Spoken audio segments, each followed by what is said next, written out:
Hello all. We're playing Dragon Warriors, and we're playing the Greatest Prize, which is the final adventure in this book, I think. So we'll be continuing on to the Elven Crystals afterwards. Right. Our party ransacked the mysterious continent of Mungoda, or at least part of it, and then returned victorious to Pheromane with their sponsor Milano.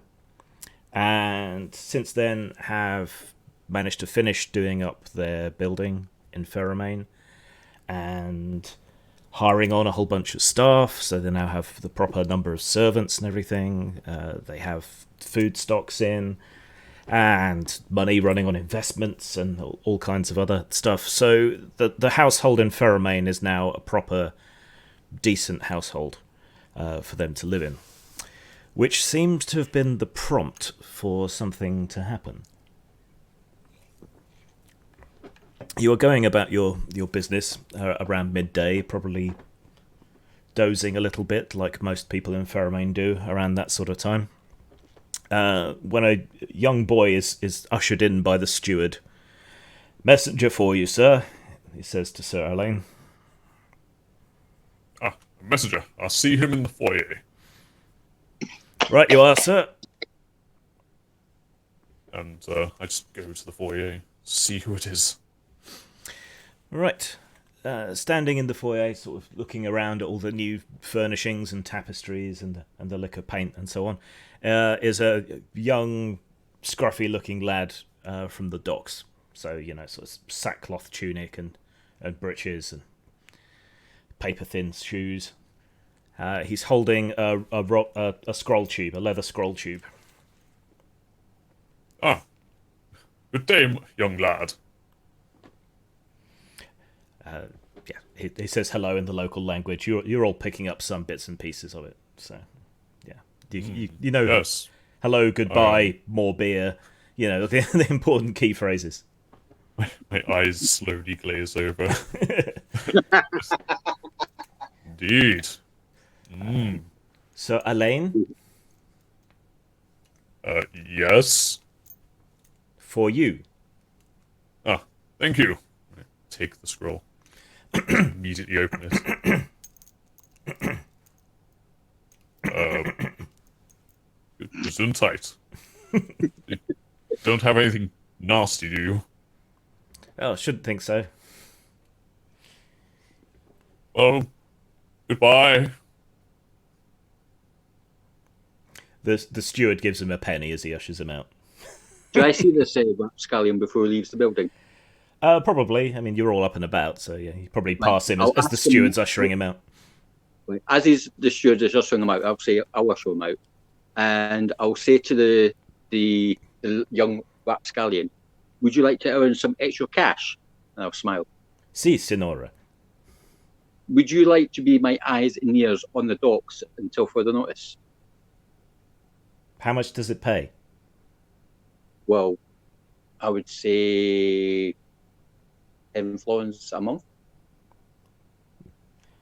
Yes, I will do this for you. Yes, for 10 florins a month, half in Yep. advance. I tell you what, I'll give you the first month's up front. How does that sound? Molto bene. Okay, I'll give him 10 florins up front and All right. say, try not to show off your wealth, please. Si, signor. Grazie. All right, he trousers the coin and disappears off out. Good. So that's maybe the new contact to remember. What was in the scroll? Well, you look at the scroll case. The cap has been sealed with wax and a bigger blob of wax and a ribbon with Baron Aldred's seal. Baron Aldridge. That was the guy that we ran away from that one time. We didn't run away, no. We didn't run away, no. We walked away with dignity rather quickly. No, we walked away with dignity and honour, gentlemen. That's Quickly, yeah. that's how it was. Discreetly. Discreet is the highest form of valor. I suppose if that's how you want to describe it.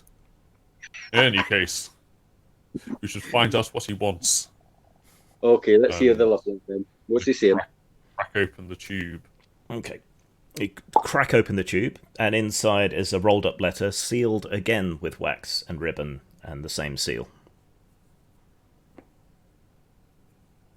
It's very elaborate. Just gonna open the letter. Okay.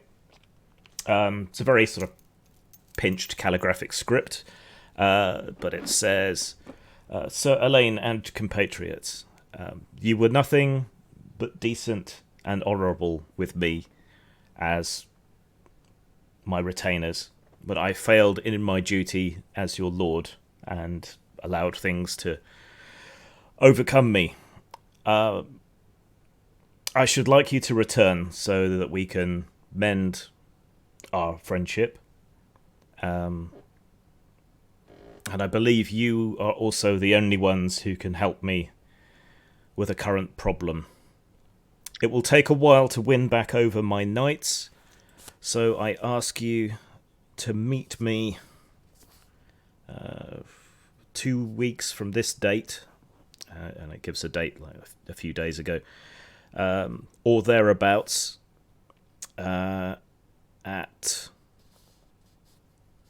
the Mackerel Inn on the Southern Road.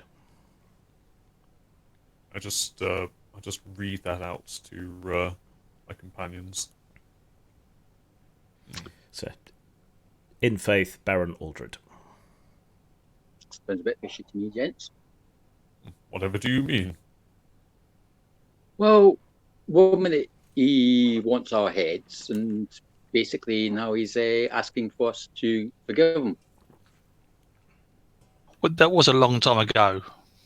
And to be fair, yeah, I mean, true. to be fair, his son was eaten by a forest demigod, so it's brought under the bridge, isn't it? Yeah, and at the same time as this, it has given him time to forgive and forget. Yeah, but you never Sounds forget like he's in some sort.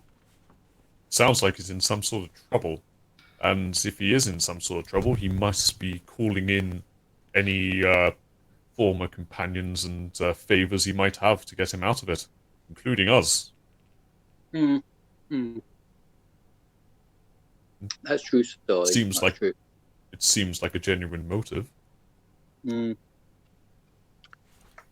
pay well as well. I'll laugh. Besides, you do need funds, and I say we should trust him. I'll second that.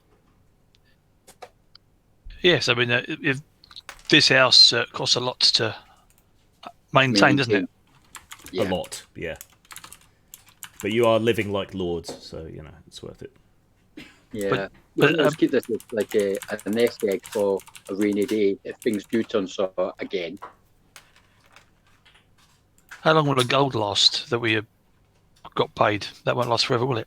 No, it won't last forever. I mean, you can make some deals and things to eke it out, but yeah, to maintain your lifestyle, you're going to need to continue to adventure.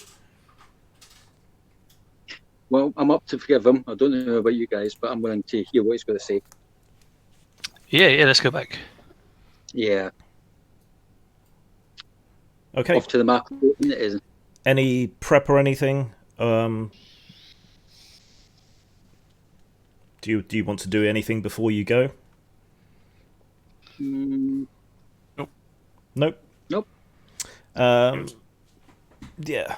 Milano arranges passage for you on one of his sort of regular ships. He's invested a lot of his money in further shipping to give him a sort of baseline amount of money constantly being earned by his regular merchant enterprises to help fund his expeditions to other faraway places. But he feels like he still owes you. So yeah, he arranges passage for you on one of his ships. Does he do much business in Albion? It's not that far away. Albion has good ale, and Southern Albion has tin and gold. So yeah, there's a reasonable amount of trade. And they're far enough away that they're not entangled in all the politics of the Selentine Empire and the other nations around here. So it's a lot simpler to do business with Albion or Erewhon than it is with the more local nations. So yeah, that works for him. Right. So screen wipe, brief image of you all standing at the prow of a ship as it comes into port. Some B-roll footage of you riding horses around at high speed. A map with a arrow. Yes, going. And a pair of coconuts. Yes, and then about 2 weeks later. So Milano had you run a few errands for him, deliver a few letters. You had time to do it before your meeting was supposed to come up. So you've been bodding around doing that, visiting home like Braylac. And various other places. But now the time has come. You travel south along the old coast road, which meanders out of the port town of Clyster, which I believe one of you's from, perhaps? Maybe not anyone who's playing today. And then skirts the craggy peaks of the Horler Hills before joining an old straight highway, built by the legions in the old days, which leads south as far as Braylac itself and beyond.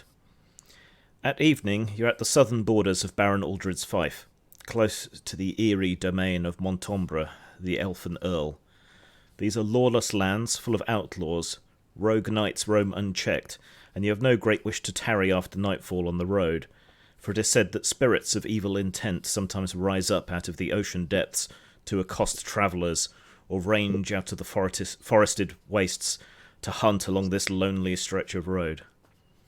Thus, when you espy the lights of the roadside inn, the Mackerel, through the dusk, you hurry towards it with a grateful prayer on your lips.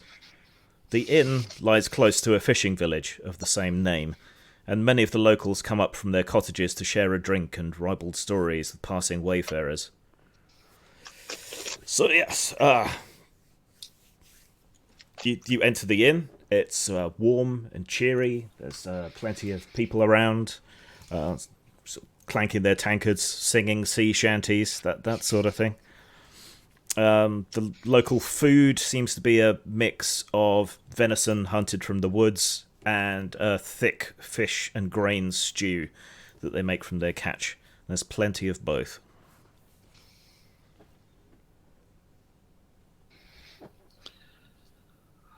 Well, I'll get the drinks in, shall I? Was that the plan? All right, so a jug of foaming ale? Or have you gotten a taste for pheromone wine?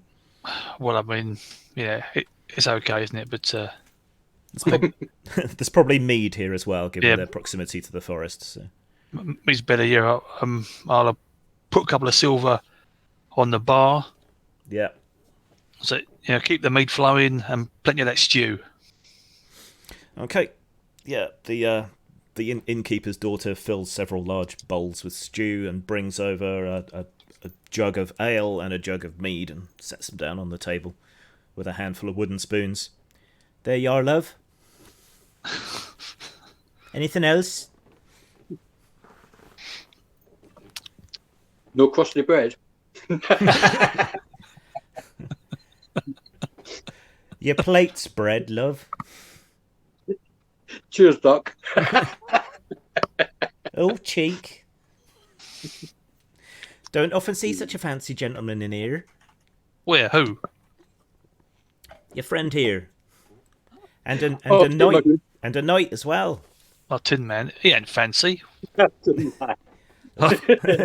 Looks fancy to me. But then the fellas you get round here is all fishermen. I'll take my hood down, James, and you can only just see my mask. Yeah. Ooh, 5 mysterious. yards. 5 yards of silk does not a gentleman make. What about 6? Oh, I like a man of mystery. I'll bring you some more bread, love. Thank you very much, Lucky. If only you knew the truth, guys. If only you knew the truth. The door swings wide open and clashes off the wall, and 3 knights in Baron Aldred's livery come striding in. What ho, innkeep! Ale for me and my companions. Yep.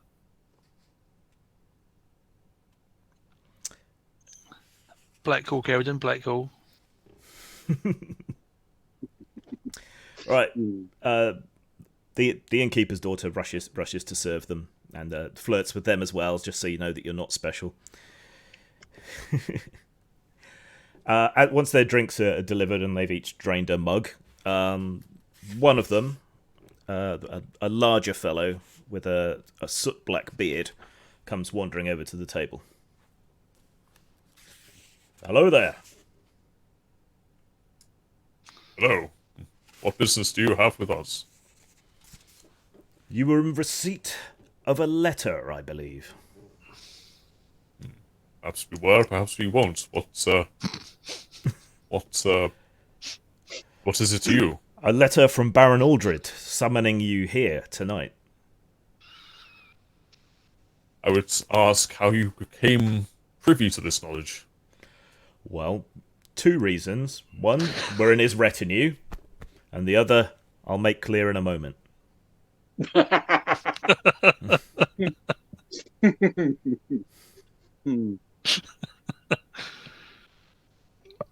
don't know what retinue means. I'm sorry. Look up in the dictionary, Jack.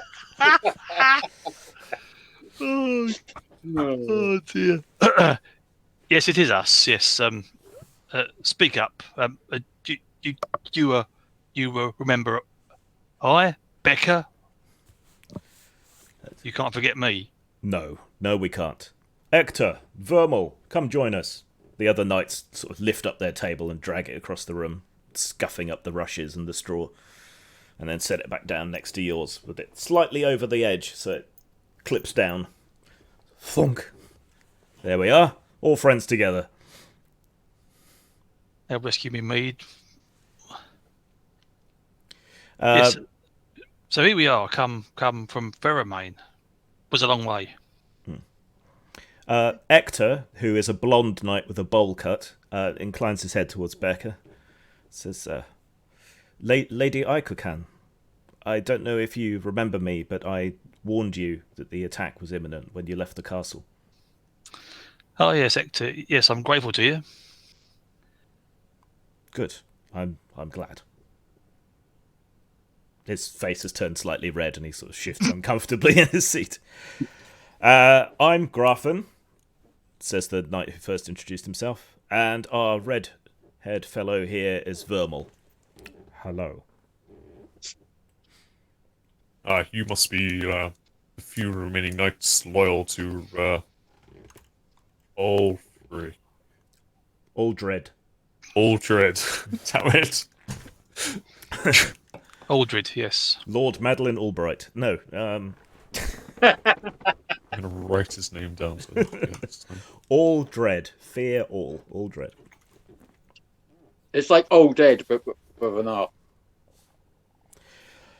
Yes, too few knights indeed, and I'm afraid that has forced us to enter into this little ruse. You see, it was not Aldred who sent the letter, but myself, using his seal.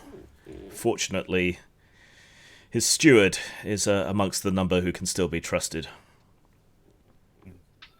Is that Graffin speaking? Yeah. Aldred is a great man, a canny politician, a solid warrior, a powerful man who controlled his territory fairly with justice and upheld chivalry. Since the death of his son, he has become sullen and withdrawn. He has not tended to his duties. Many of the men who followed him have drifted away, and we're looking to do something, anything we can to snap him out of this, for his enemies are gathering, such as Montombre, whose territory lies next to this one. And if this is the case, what do you think freeing those who are responsible for his son's being devoured would do. I don't know that that would do anything. However, if we can wake him up, if we can rekindle his friendship with you, if we can demonstrate that you are men and women to be trusted, I think that will do something, and it will help us secure his domain long enough that he will perhaps snap out of it. So Graffin, did you have something specific in mind? A quest, maybe? Funny you should ask. Wench, more ale. There's all manner of stories. I'm sure you've encountered things. You saw the thing that devoured Aldred's son, for example. It seems like you can't turn over a stone or walk over a hillock without some creature or legend or spectre or something giving you the time of day. I mean, there's Nosso, the hunter, there's Black Anis, the hag, there's the ghost of Captain Saber, there's the Knuckleovy. There's so many stories. Some of them true, some of them not. How are you to divine which is which? These are mostly wives' tales for unruly children, but as I say, you've seen things. We've seen things. Many things, creatures of witchery that really and truly exist. I battled a pagan demon during the Crusades, and I'd have met my end if Roger Le Foucault hadn't tossed holy water in its face. Hector says, I once stopped at a tarn to drink, and a hobgoblin stole my saddle from my horse's back. A vile prank, and I'm still paying for it. Graffin looks at him and goes, yeah, a hobgoblin stole your saddle, right? It's not that you forgot to strap it, right? It was a hobgoblin. Right, sure. Graffin silences him by lifting his hand. Specifically, though, I want to talk about the events that happened a few days ago and only a few miles from this very inn, which is why I asked you to meet us here. Well, I say days, weeks. There was 4 of us then, all veterans of the Gods' War, riding northwards from Braylac. We saw from the cliffs a small castle set on an island, linked to the mainland only by a narrow strand of shingle. Since the hour was late and we were intrigued, we rode to its gates and called out to be granted shelter for the night. The portcullis was raised. I thank God now that we did not see the gateman. And we entered, and we were met in the courtyard by a wizened old man who held a jewelled sceptre. Vermal takes up the story from there. We seemed to be drawn to the old man, whose name was Merkin, so he would have us believe, an unfortunate name. He led us through the dusty halls of his castle to rooms that were already prepared for our visit. He left us then, saying that we would be summoned when it was time to eat. I opened my door at a knock, but there was no one in the passage outside, and the others tell the same story. We shook our heads in bewilderment, but we went down to the hall nonetheless. Perhaps we'd simply missed whoever it was. But Merkin was waiting for us, with 7 cowled servants stood in the shadows behind him. We sat, and Merkin lifted the covers to display what seemed to be a magnificent feast of roast meats, broth, succulent fruits, and spiced wine. We reached out eagerly, but our comrade Baldon shrank back in alarm. He picked up a talisman in the heathen lands that enabled him to see through any glamour or mirage. As he waved the talisman before him, the image of magnificence fell away like a snake shedding its skin, and we saw that the marvellous food we had been enticed by was no more than rotting pulp, a mummified pig's carcass, stagnant water in tarnished goblets. Merkin gave a scream of rage, and his 7 servants strode into the lamplight. God's mercy! They wore the faces of Death himself. We might have died but for Baldon's courage, says Graffin, cutting in. Merkin took up his sceptre and kissed it, imbuing it with an awful energy so that it crackled with lightning. As he lowered it to point at us, Balden leapt forward and dashed his arm aside, taking into himself the bolt with which Merkin had meant to slay us all. Our comrade fell dead, with the sceptre under him, and when the warlock saw that he could not quickly retrieve his weapon, he took refuge behind his chair, whining for his deathly servants to dispatch us. Luckily, we'd kept our swords with us. 10 years on the Crusades taught us to defer etiquette to caution, and we managed to fight our way clear, and so we fled from the wizard's castle, leaving behind our steeds and all that we possessed, save what we now wear and our purses. But Merkin was not done with us. It was a great distance back to shore, and as we ran, he appeared on the battlements. He told us to flee, he held aloft his sceptre, he told us to abandon our slain comrade, and threatened to animate his corpse to join the ranks of his bodyguards. I've heard folk tales that no wizard can cast his spells across the sea, and he didn't, whether that tale is true or not, but we ran. We'd like revenge for Balden's death, but entering the castle undetected doesn't seem particularly possible, and he knows our faces, but he doesn't know you. The peasants hereabouts don't talk much about him, but we've paid off some of them with some gold, and we've learned a little that might be useful. If you're willing to cooperate, we could all benefit. If we can take this castle, it is strategically perfect to protect this side of Aldred's domain from Montombro, should things spill over into violence. If we can take that castle, I'm sure we can get Aldred to take you back into his confidences.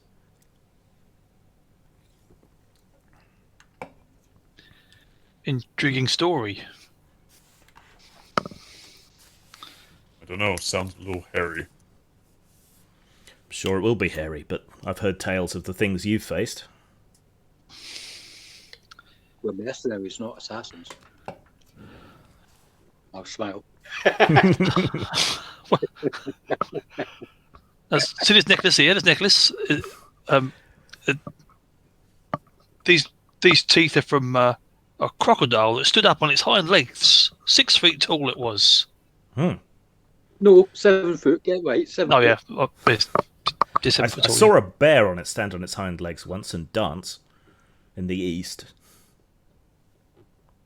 Perhaps crocodiles could be taught the same way.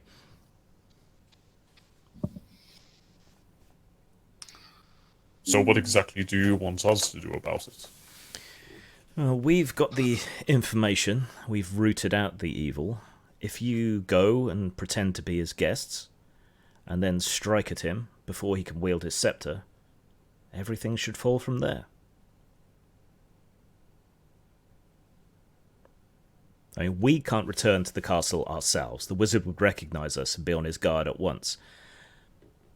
But if you agree, we can fill you in on the information that we have, and we can be ready to come to your aid, should it be needed. Wizards are extremely powerful. We'd be risking our lives on such an endeavour. He's bound to have things there. It's rare you find a castle without treasure, weapons, knowledge.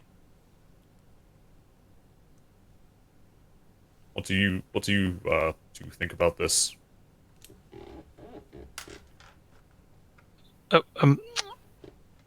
You said he had guards. How many guards were there? 7. Seven that we saw. Whether they were the same ones we saw on the battlements as we came in, or the gatemen, I don't know. So maybe twice that number. What? And these were half men, not dead, not alive. Did you say? Like Draugr, which I'm sure you've faced before, but clean, white bone, glittering red eyes. They wore the remnants of knightly armour. Perhaps they're whatever's left of the people that used to live in that castle.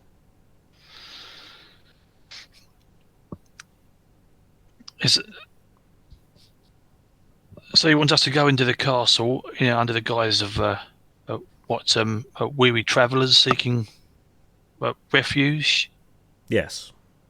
win his confidence, and kill him. Yes. Pluck him out, like a winkle from its shell. It's a lord's castle. He does not belong there. And he has raised the very dead.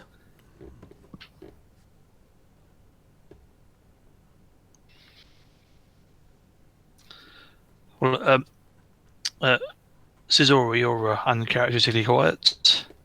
What's on your mind? As I said, we're mercenaries, not assassins.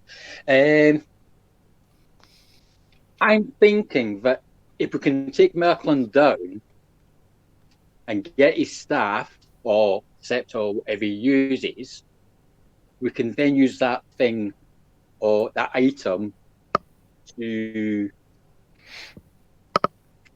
cure our former lord and also cleanse the whole castle. And we've got another stronghold to rely on until further notice. Also, at the same time, is if we do take this castle down, we're going to have to do it by the numbers because we can't rush in. So, as they say, we go in as travellers looking for safe refuge because they don't know our faces. Hopefully, we can blend in and basically work our way out, if it makes any sense. But judging by these 7 robed characters, it sounds like that you may have an undead army within the keep. So if we are going to take Merkin down, we're going to have to do it quite quickly before he amasses his full potential.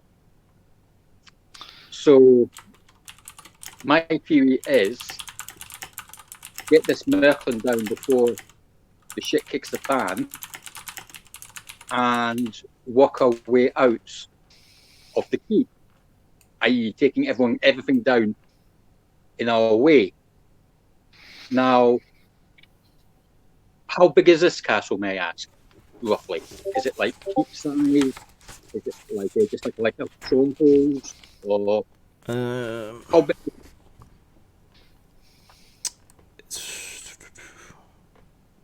It's maybe 40 meters across. Right. On a little spit of land just off the coast. So there might be a smuggler's cove or something on the coastal way, James.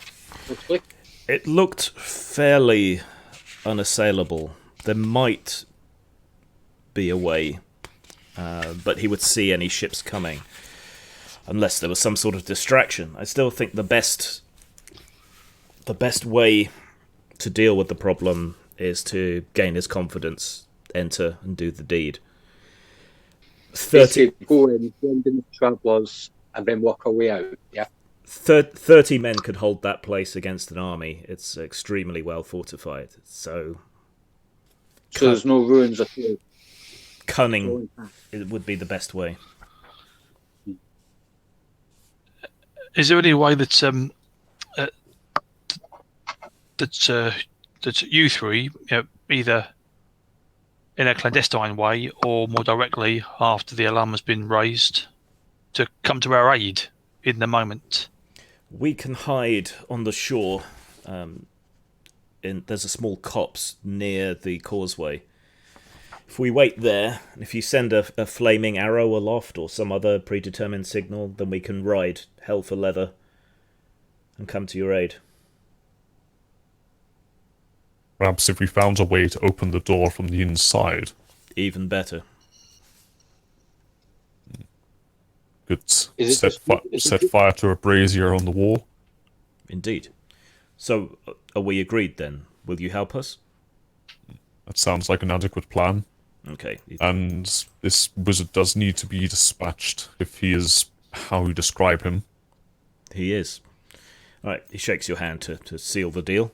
So, as I said, we can't return to the castle ourselves. The wizard would recognize us and be on his guard at once. However, we can assist you against Merkin just because of our special knowledge of his powers. From what we saw, it seems that all his magic resides in his scepter, and he's powerless without it. Moreover, it only activates when he performs this strange ritual of kissing the gem set into it. So if you strike without hesitation, he'll be dead before he has time to know what's happening.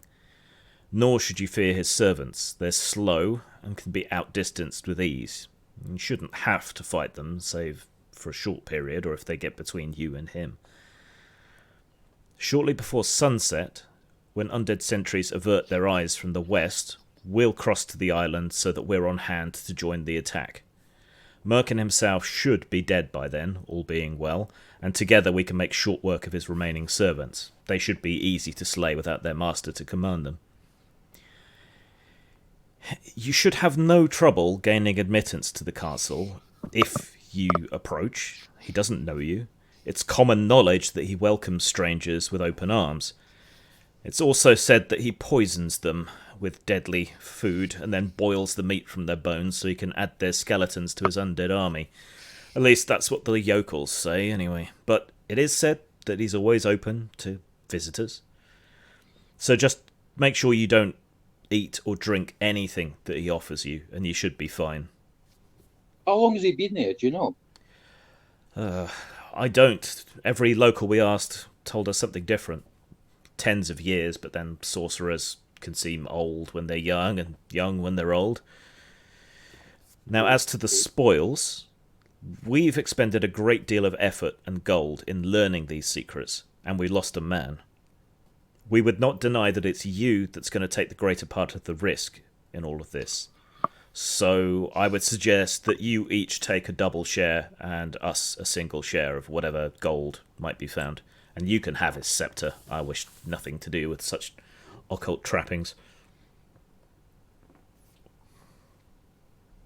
That sounds reasonable. Then we're agreed. I don't think he'll allow us to take our weapons in with us, do you think? You can conceal some backups, perhaps. A dagger in the back of your belt. Saradin, wait, no. Cesora, you're more adept in this sort of underhanded combat tactics. Yeah, that's true. I can discreetly carry things on my person. Why would you want me to carry in for you? Well, a dagger up the sleeve, you could whip it out and hurl it at his neck before he has a time to kiss this gem on the top of his staff. Or better still, I can just hide my short sword and then just ram it right up his beep. If you think you're able to hide a short sword inside your bodkin. Yeah, you should be able to hide a short sword behind your bodkin. That shouldn't be too much of a problem. And a dagger or two up the sleeves, that sort of thing. Yeah. So my short sword's about the same size as a machete near enough, James, yeah? Yeah, like a Roman gladius. Yeah. Yeah, okay. I'll do that, yeah, no problem. Okay. Right. So tomorrow evening we strike. Yep.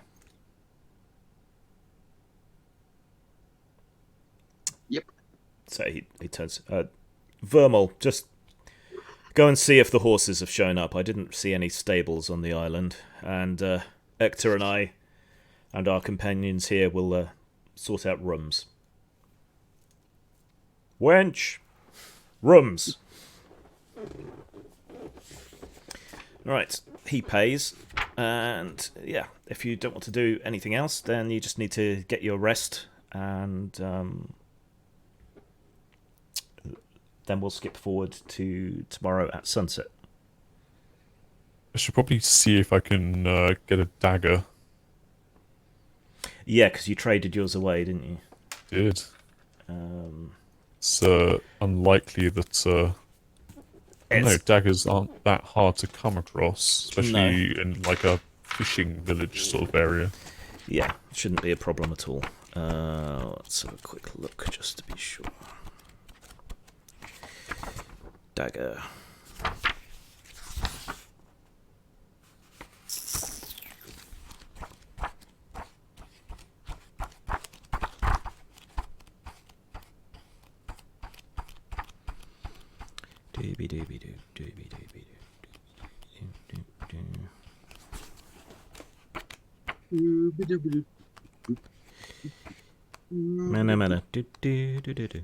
I meant to say jerkin, but I said bodkin for some reason.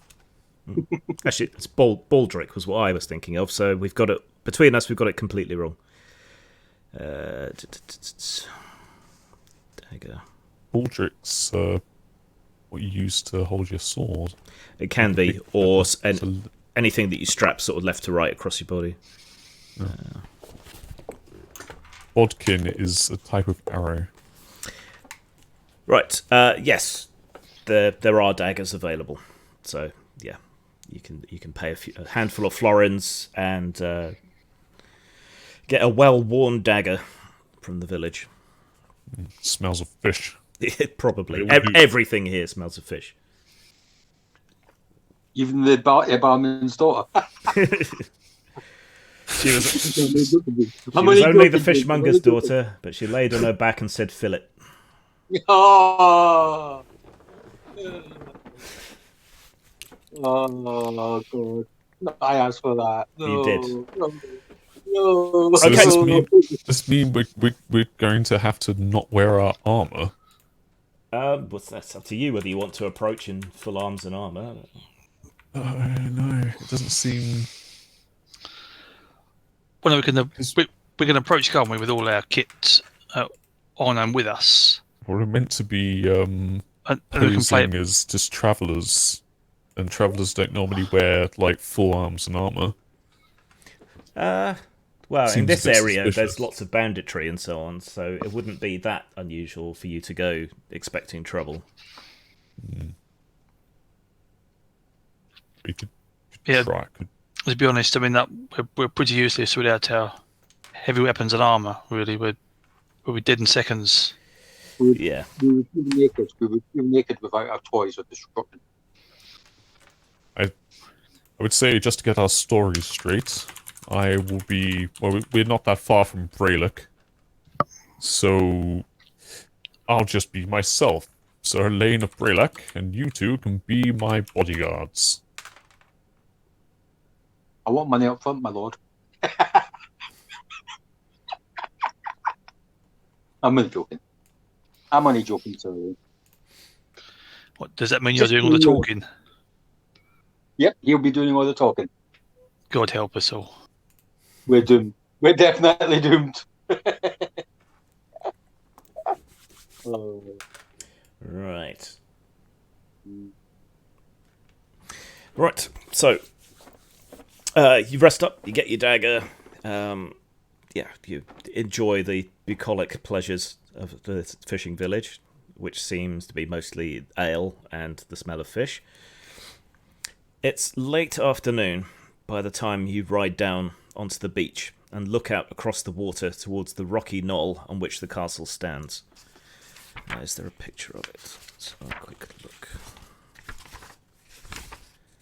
Not on a page that I can... Oh, no, there we go.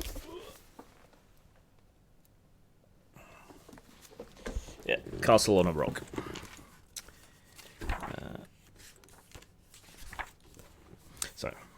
Yeah.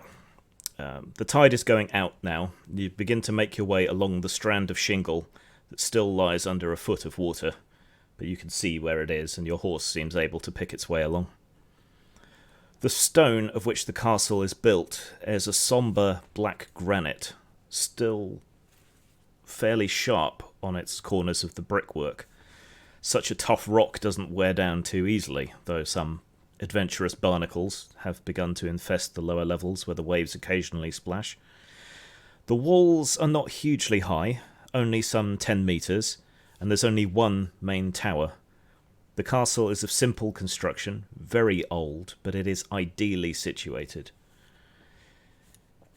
Moving closer, you have to get off your horses and lead them, ascending a narrow path that snakes treacherously up the hillside.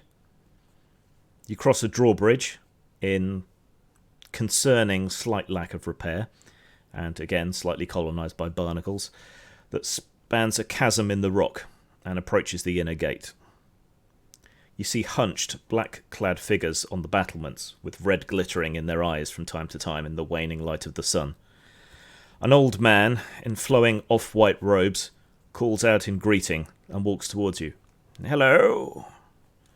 To judge by the gem-encrusted sceptre tucked into his belt, this must be Merkin. As he approaches, an armoured knight appears from the door of the tower and stands stiffly, watching. Reminding you a little of that strange tower you found in the seas. Hail, we are the retinue of Sir Elaine of Braylac, travelling north to Gloucester. We seek hospitality. Hospitality? Here?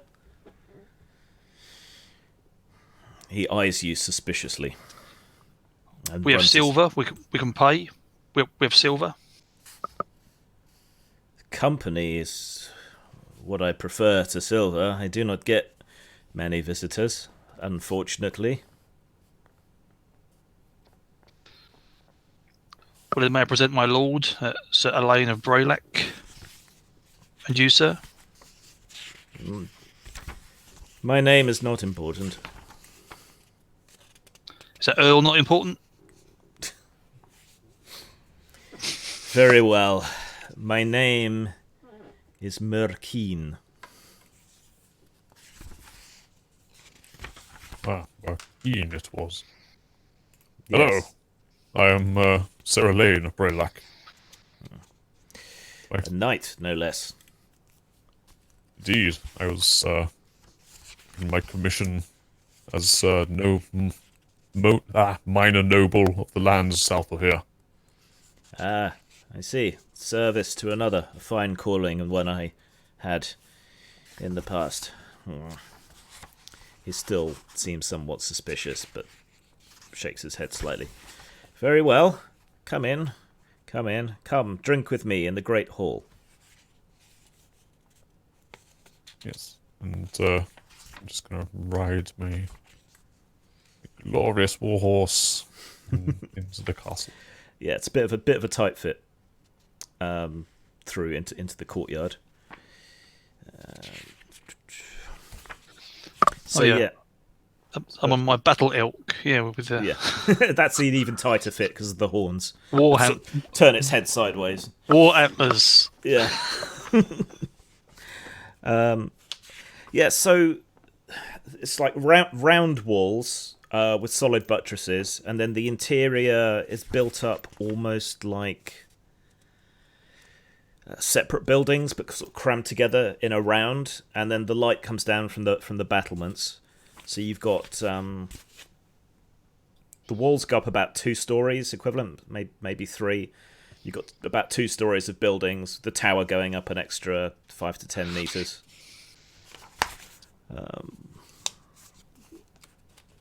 Also, So like an open shell keep. Yeah, so it's open all the way up to the sky, which is letting the light in, which is somewhat pleasant. The courtyard is sort of dry, dusty sand with a few scraggly plants growing here and there, mostly over near the well, which seems to still be working. There's a wooden partition in the sort of northwest part, and a whole bunch of buildings around the outside. And the square body of the main tower is behind the well to the north.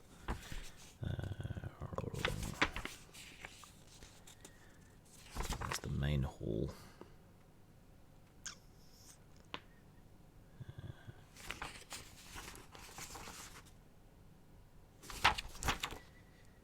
Not the easiest map to see. Give me a sec.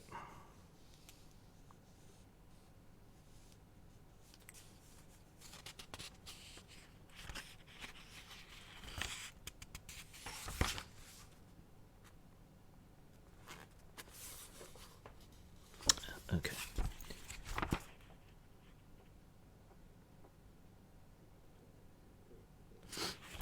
All right. So yeah, Merkin walks ahead with this armored knight following after him. So gestures for you to follow and sort of hitches up his robes like a skirt and makes his way up some steps.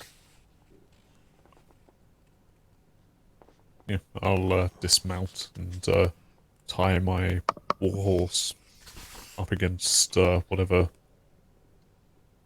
is available. Yeah. Is there a stable here? There's partitioned areas with shelter, which is as good as it gets. There are there are stables, and there are 4 of the bays in the stables are occupied by horses. There's only one left free, but you can tie the other horses up outside. There's a trough and some feed there, so they should be okay. Oh, are these horses branded or marked? Any heraldry on the saddles? The saddles are all sort of piled up on one of the sort of fence sidings, and they all bear Baron Aldred's insignia. So this must be the horses that belong to the knights. It checks out so far. These appear to be the horses that were stolen.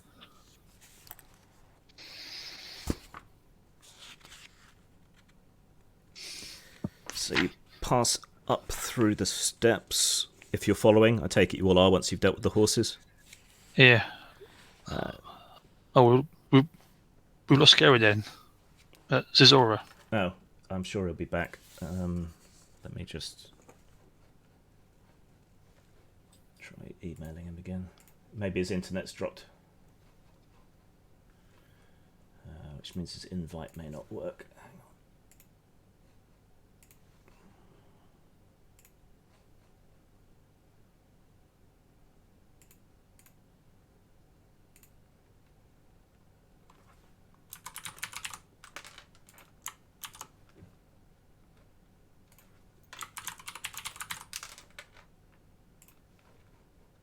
Oh, it's still here. Oh, it's Okay, we'll carry on. Carry on. Oh, it's you, isn't it? Sorry, it's you. Yeah. Right. So yeah, he leads you up the stairs, and at the top of the stairs, you pass through an alchemical laboratory. It's all festooned with strange devices. Many of them look like old torture devices, but the torture devices all have thick layers of dust and cobwebs on them. It's only the jars and crucibles and the various other pieces of alchemical apparatus that look like they've been used at all. So all the torture stuff is, it's just there, but it's not been used for anything. So he leads you up the stairs through there and out through a side door, through a walkway that runs alongside the top side of the chapel, and from there into what appears to be the Great Hall, or at least what passes for it in such a small castle. It's a peculiarly shaped room, sort of wedge-shaped, like a slice of cheese with the end cut off. There's only very thin, sort of arrow-slit windows out towards where the sun is setting, which doesn't let in a great deal of light. And even at midday, you don't think a huge amount of light would come down from above into here. Merkin touches the scepter at his waist and waves his hand, and a brighter, more homely glow envelops the room. So there's a big, long, old oak table, and it's much more noticeably worn at one end, which is where Merkin sits down to sit. Please, take a seat. Thank you. I'll take a seat somewhat near him. He gestures again towards the hearth, and a fire starts itself there, and soon starts to warm the cold stone of the room. Above the hearth is a big painted wooden coat of arms.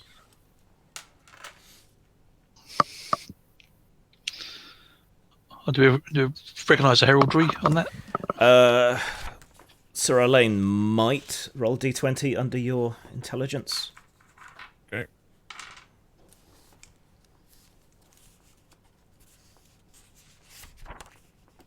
It is a 19.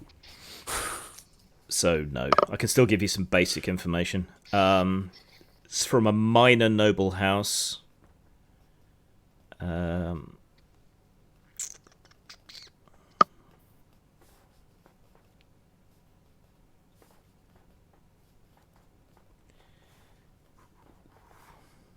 Why did I never study my insignias when I was a boy?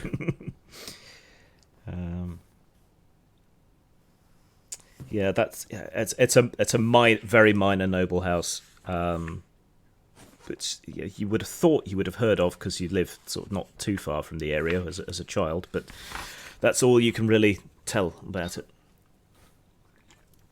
But it's been allowed to gather dust and cobwebs like a lot of other things. The styling is maybe 10, 20 years out of date, perhaps. Though you wouldn't put money on it. So, what news from the outside world?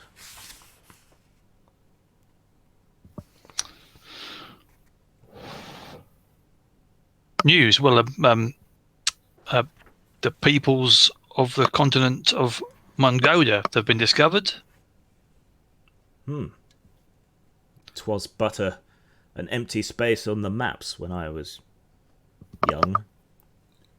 It was an empty space on the maps until a few weeks ago. And you were involved in this, or was this? Well, yes. I mean, we met all manner of peoples there.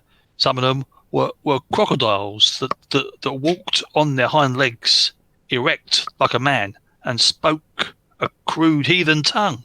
How strange. But there are so many strange things in this world. I once heard tell from some wild traveller that there were some sort of parrot men living in the jungles of Mongoda. Crocodiles. Somehow seems a lot more plausible. Indeed. Parrotman. Oh, I'll believe it when I see it. A wise attitude to have, good sir. And what of you? Merkin doesn't sound like a, what's the word? Icelandic name. Yeah, Icelandic. It's an old Cornumbrian name from myth and legend. It was How did you get a name like that? Yeah, as a sorcerer, as a young sorcerer, I was somewhat precocious, shall we say. Mirkeen was one of the great apprentices to the mages of Valandar's court, and my friends dubbed me Mirkeen as a sort of check on my hubris, I suppose.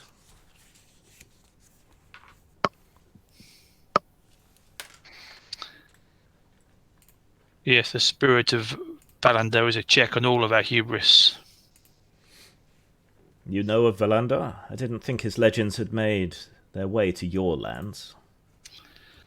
Well, yes, we met him once, didn't we, Elaine? Which tavern was that? I doubt you met Valandar at a tavern. You know, having a joke at my expense, young lady. Pish posh. Pish posh, pish tosh.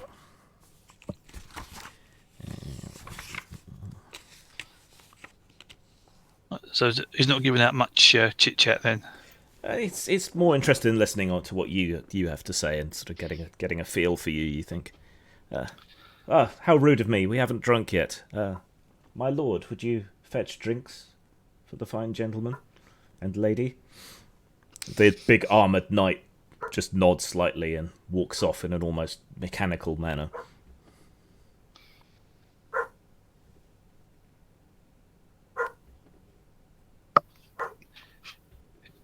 So I shall regale all of our stories, talking ceaselessly, thus to avoid having to eat or drink anything. I shall jabber, jabber, jabber. I shall recount the entire saga, chapter and verse. He seems a entranced by your stories and seems to warm to you, quite a bit when you tell tales of courage and honour and everything. To be young again that I could join you on such travails. But alas, I think I lack the fortitude and the honour to do such. The wine. The big armoured knight sets a bottle down on the table next to each of you and a goblet. And then pours Merkin a glass. To your heroics, may they compensate for my lacks. Becca, don't you dare. And I'm just going to sort of brush whatever drink is near her. Mm-hmm. I apologize. I strictly forbid my companions from partaking in alcohol. No. I see. The strict household indeed. Water? Lady, would water be acceptable? No mind. We have our own. But you must let me feed you at the very least. Hospitality in exchange for the stories. Perhaps you may feel a bit peckish in the future. The fire and friendly conversation is hospitality enough. Yes, sir. Sir Elaine is a harsh taskmaster. Come, tell us stories of your great past. You were clearly an interesting person in your youth. What tales? There's not such a great amount of tales to tell, really. As I say, I was somewhat precocious as a sorcerer. My power came to me relatively quickly and easily. Too quickly and too easily, I think now, looking back on it. And I took service with...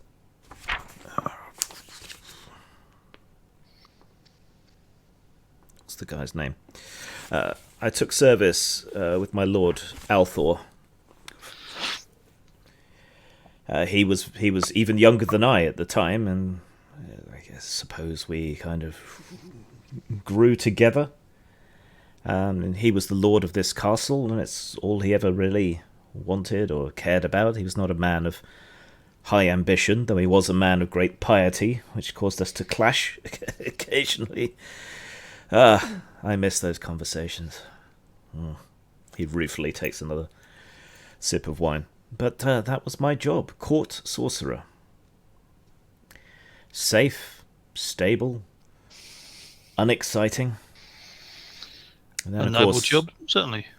Then, of course, the Crusades came, and most of his men left, and, well, as it turns out, I'm the only one left. Where is your lord now? It is too painful. Still, it's growing late. The sun will be down any moment. Perhaps if you won't partake of my food or my drink, you will partake of my beds.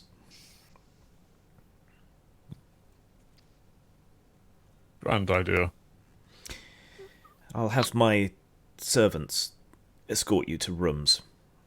He snaps his fingers, and three cowled figures in old battered armour and dusty tabards step out of the darkness, and you can tell that they're skeletons from the way that all the chainmail and everything is just kind of draping over their bones. Don't be alarmed, it's no different to a golem or a child's toy. One just uses whatever is to hand, and I missed human company. They won't harm you unless I tell them to. Please, show these kindly visitors to their rooms. And the skeletons fall in next to each of you and gesture for you to follow. Jeez. It will follow you. Okay. Do you think these things are able to listen to us? They could hear him, so...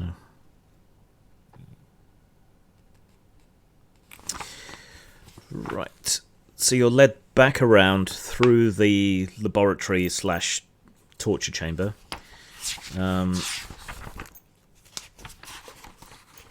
And through what appears to be Merkin's own bedchamber, with a grand four-poster bed, books all over the place, scribblings of designs and ideas. It's the only place in the castle that really seems to be reasonably well kept up, as in all the soot and the dust is taken care of, but then there's just wizards' robes and books and bits of paper and stuff all over the place.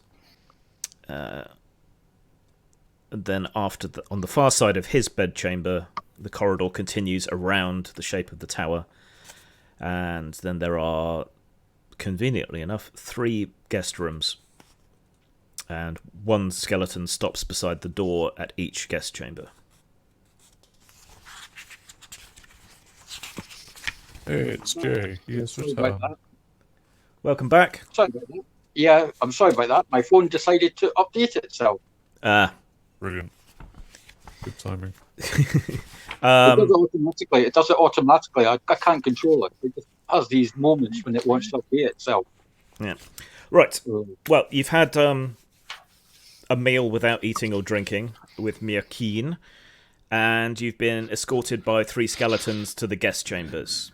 Each of the guest chambers has a footed bed, a pedestal with a wash basin, a clothes horse for hanging clothes, a tiny window onto the interior of the courtyard, and a very small grate which already has a fire lit in it.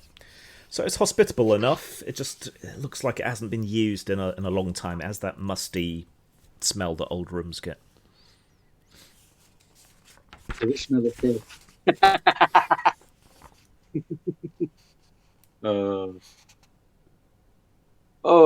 So what did we plan then before my phone decided to update itself then? Yeah, we managed to not eat or drink because I just talked the guy's ears off, and Elaine declared us all teetotal abstainers. So job Not done. not supposed to eat or drink. That's what we were told. Yeah. So it's almost dusk now. We've been sent to bed. Did they have any coats of arms or anything around James which stood out?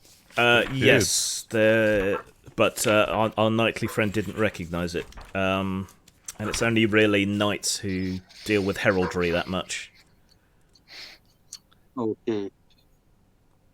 Yeah, from what he said, it appeared like that his liege lord disappeared some time ago.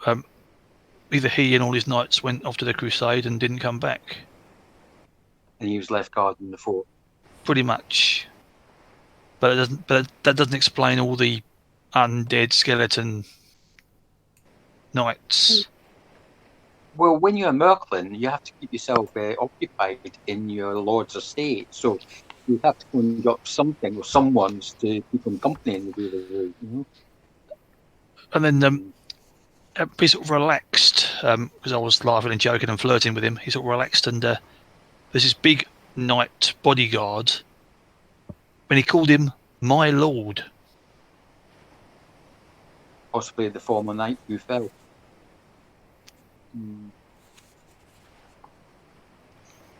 The constant wash of the waves outside around the island is quite soothing, even though every few waves it seems to be a bit more violent and splashes up between the rocks. You can hear the... Oh. What? I was just going to ask, are the skeletons just standing outside our doors? Well, you open your door and look out, and yeah, there's a skeleton just sort of stood there at attention outside your door. Close the door and open the Is the window big window. enough for me to crawl through, James? Sorry, pardon? Is the window big enough for me to crawl out of? Right, they're very small windows. You are the only person that might be able to. Neither Sir Elaine nor Yeah, Becca can really fit out of the window. Well, me being an assassin, I'm used to getting out of like tight spaces. Excuse me. How high up are we, by the way? You are about 6 meters up off the ground. 5 to 6 meters. So if I fall or lose my gripping, it could be goodbye, Cicero. Probably Possibly. not. It would hurt a little. Right. Did we actually plan when we're going to let the other knights in before we went in this castle? Yeah, yes, it was dusk, wasn't it? It said, as the sun hits the sea, they all look away, don't they? They look away from the sunset. Yeah. That was the moment. Did I get the short straw and sort of like being the one to sort of scale out, climb across the bulk, the outward walls, climb up, go to? Well, we're just in separate rooms at the moment. Yeah, no, but before we actually went into the castle, did we actually pull straws who was going to go out, light the beacon, and find a way to open up the gate to get the other three in? Well, yeah, obviously you, yeah. That's what I was thinking. There's no vote involved. Well, if you all open your windows and lean out, you can have a semi-private conversation out of your windows, I mean, like that's prisoners. what I'd say. Yeah, because they're all right next to each other, and the rooms are all shaped like wedges with the narrow end on the inside. So, yeah, you're not that far from each other if you lean out the window.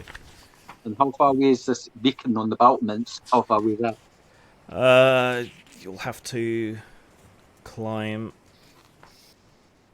up a level from here, get to the tower, and then climb to the top of the tower. Then scale back down again. Yeah. Can someone play the Mission Impossible music, please? Could I do it, James, you reckon? I think I can. Yeah, doing it without being detected is the trick, though. Just gonna like call out, like hushed, sort of like, Becca, did you hear me? What? What do you think of this?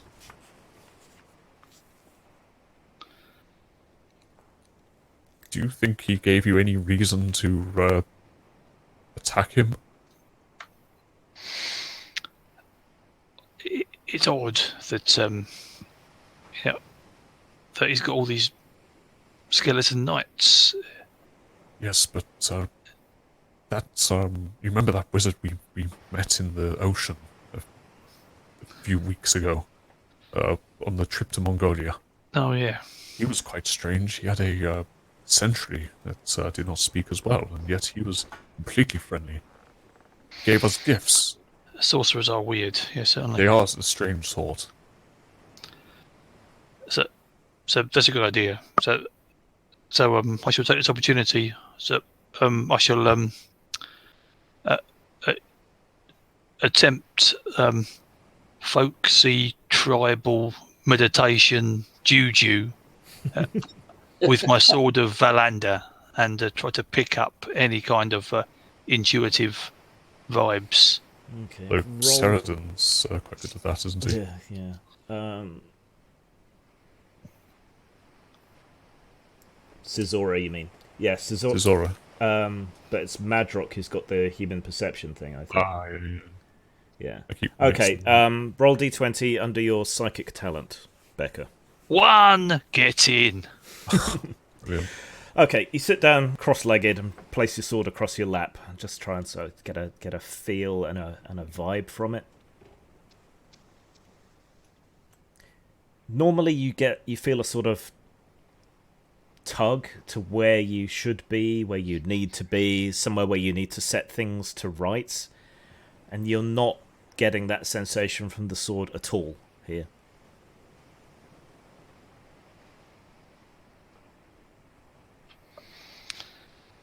That's interesting. What's interesting? Can't hear anything or see anything.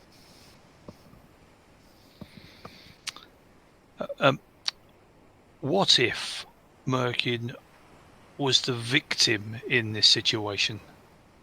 That's what I was starting to suspect. He didn't seem that nefarious when we talked to him. I mean, I was planning on whipping out my dagger and jamming it in his neck whilst we sat down, but certainly he killed Graffin's mate, but they jumped him, didn't they?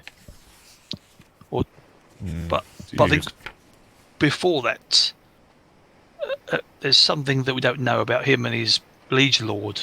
He seemed very unhappy about, remorseful, wouldn't talk about it, and I don't feel that he is necessarily evil. He could even be the victim. And if there was one thing that we learned from our time in Mongolia, it is incredibly unwise to judge people before, being certain. You remember Super Die? Yes. Die. Yes. So we've got about 20 minutes to decide if we're going to let Graffin in the main gates or not. Zora, are you there? I am here, brother. What's up? Do you think you could find anything that could confirm our suspicions? In what way?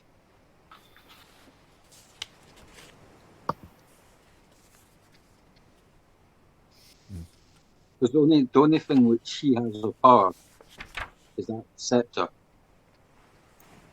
And if that scepter is the key to his power, it's got to go. Perhaps we don't need to kill him. Maybe part him with his scepter. If I could have a rough idea where his chambers abide. We passed them on the way. Yeah, you passed through his bedchamber. Right, okay. How fortified did his bedchamber look as we were being led through? It didn't look particularly fortified. It just looked like a bit of a mess. How high up is he from us? He's on the same floor as you. So what you're saying is that if I could sneak in, get his scepter, destroy his scepter. Well, if he's in there, I mean, it's unfortunate that the other two will be stuck in their room, but you could go and sneak about and see what you could find for a while. Do a bit of reconnaissance, yeah. Okay.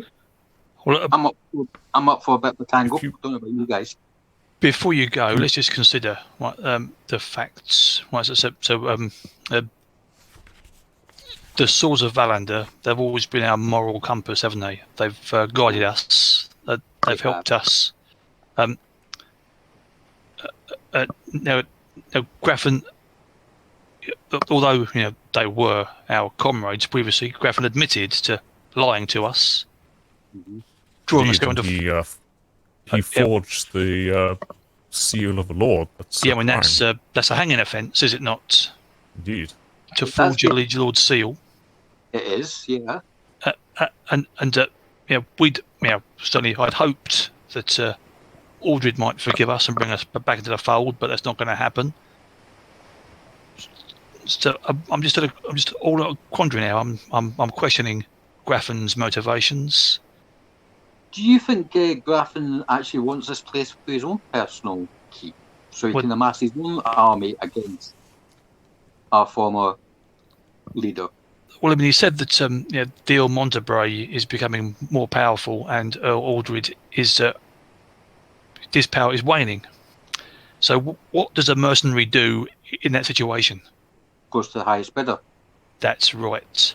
You make sure that you're fighting for the winning side, don't you? That's why I said that during our dinner. We are mercenaries, not assassins. I think we've been played for fools here. And I do not like being played for a fool. And also, as Sir Elaine said, that weird Kittai geezer, right? The Archmage.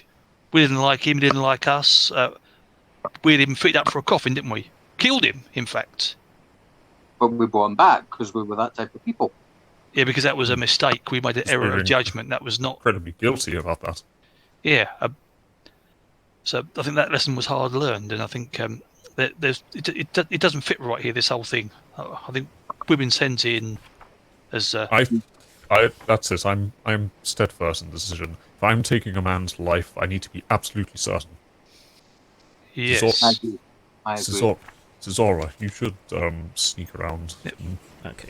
I'll let you guys kibitz, so you can suggest things to him, even though you're not there. So otherwise, you're just going to be stuck doing nothing. I was going to say, if you come across any trouble,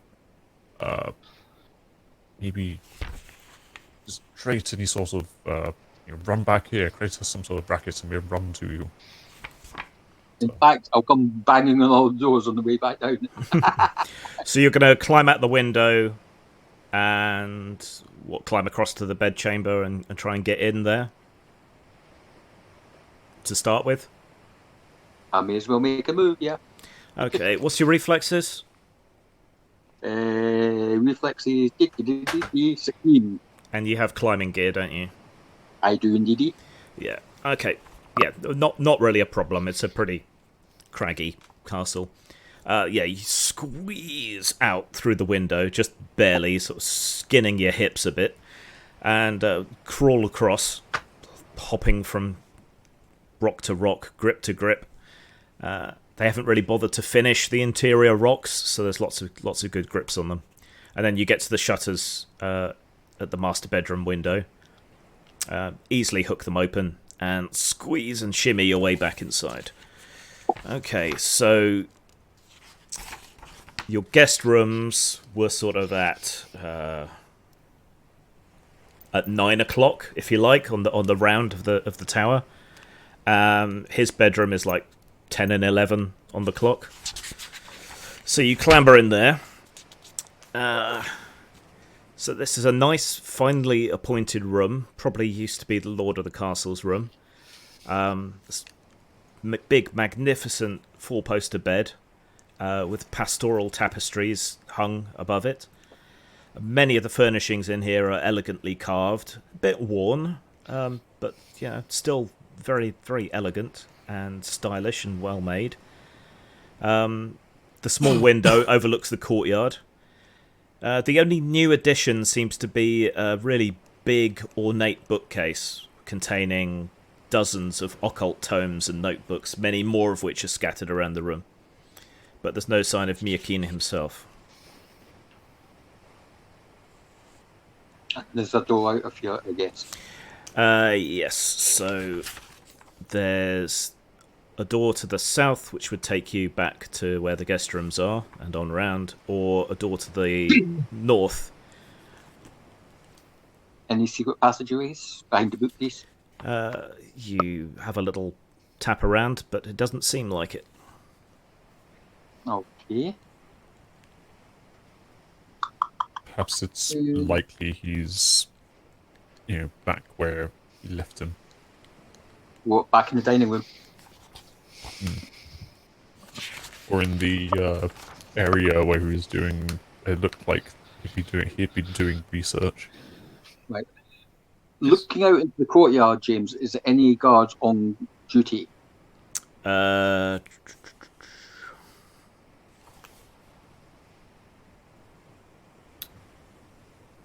do not appear to be any skeletons visible in the courtyard. Okay. Any on the battlements or in? Looking up, you can see some humanoid figures up at the very top of the tower. Let me guess, under bows or crossbows? Yeah, and there are more on the lower battlements. Right. Taking note of all this. Right.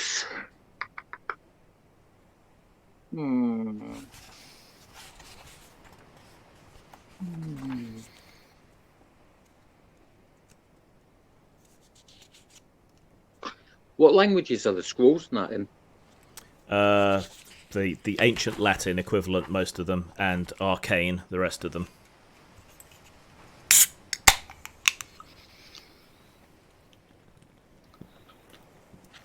I'll be back in a couple of minutes. All right.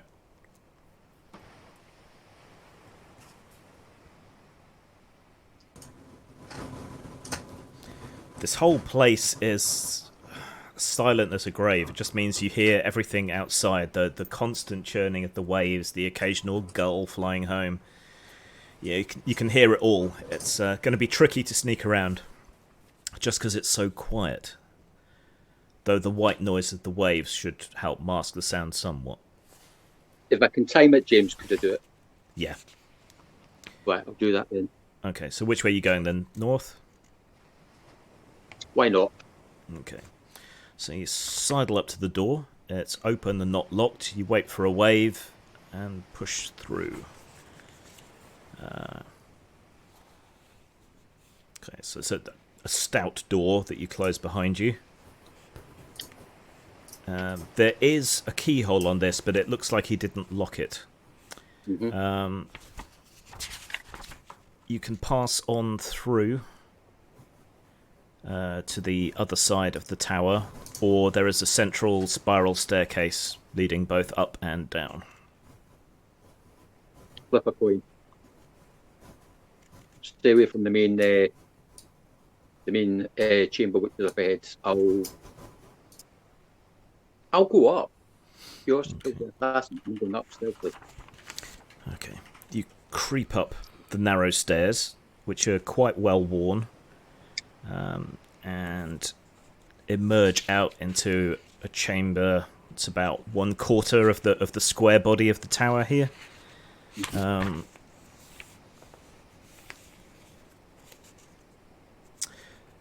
There's a couple of small windows, and there's a skeleton standing at each window, but they don't act like they've noticed you. They just seem to be looking out the window with a steadfast gaze. Okay. Anything else up here or just them? So there's a door to the other half of the tower, or a door south, or you can continue down or up. Oh, there's another floor. Go. Yeah. Definitely go up another floor. Okay. You clamber up and emerge out onto the roof of the tower. What's your stealth? 21. 21. Okay. Give you a little bonus for it being night. 23.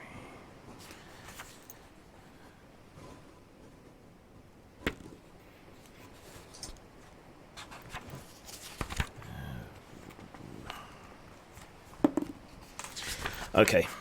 So you lift the trapdoor very carefully, just as the wave sounds again to mask the noise, and you peek up, and out on the roof you see Merkin and the big armoured knight that seems to be his personal bodyguard.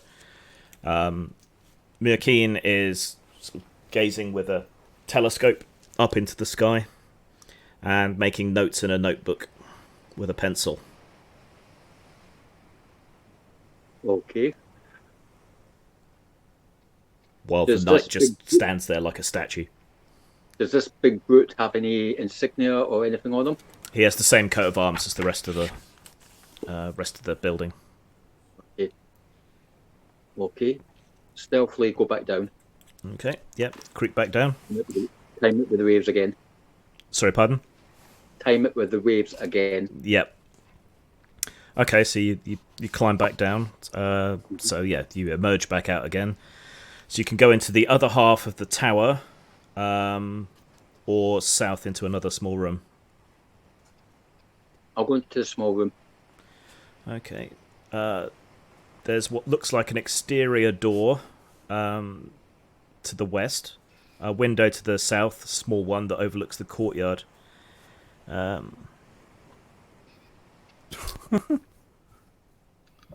my god, my audio quality was terrible.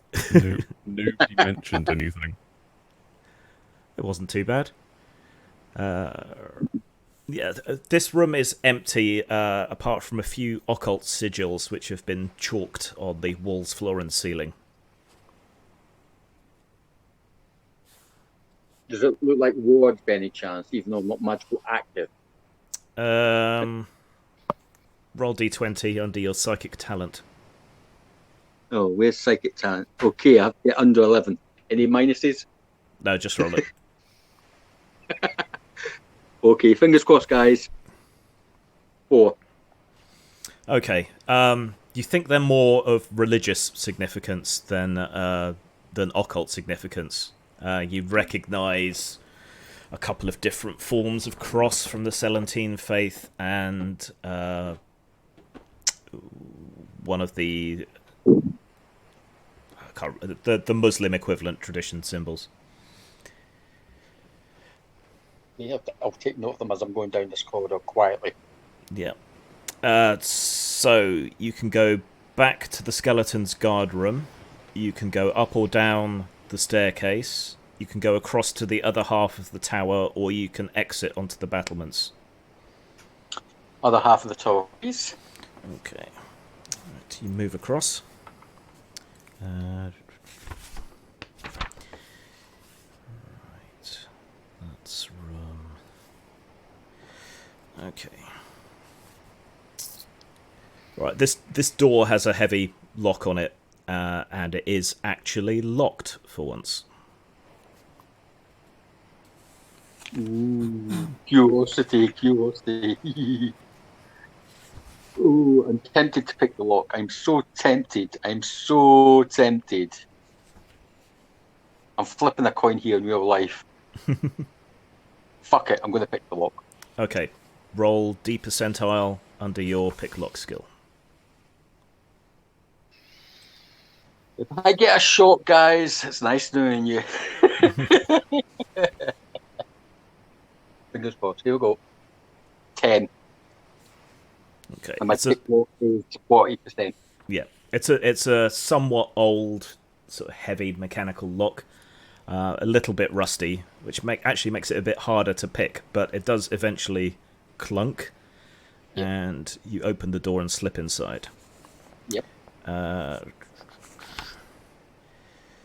There's a lot of papers, a lot of junk, a lot of sort of pewter and silver plates and goblets and things like that, just sort of piled higgledy-piggledy. Set apart from all that is a leather-bound coffer. Ooh. But on the front of the coffer, a pentagram is slowly, constantly being inscribed with a bright red point of light. Ooh, shiny. Now that is definitely magical. What gives it away?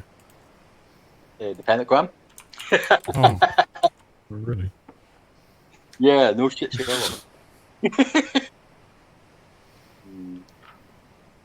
And did Merkin have that scepter by his side when he was looking at the Yes, stars? he did. Yeah. Okay. Right, I'll take note of what's in this room and come out quietly. There's another room to the north of this one, behind another locked door. Okay, I'll try and jimmy that. Okay, make another lock-picking roll. 15. Okay, same kind of lock. It clicks open. This room isn't a chapel. It seems a lot less organised, but it has the same kind of feeling as a chapel. There are 3 idols on a stone altar here. A big-bellied woman with a fierce countenance and enormous breasts. Yeah. A wooden figurine that's cracked and weathered, and you can't really tell what it is. It's just kind of vaguely humanoid figure.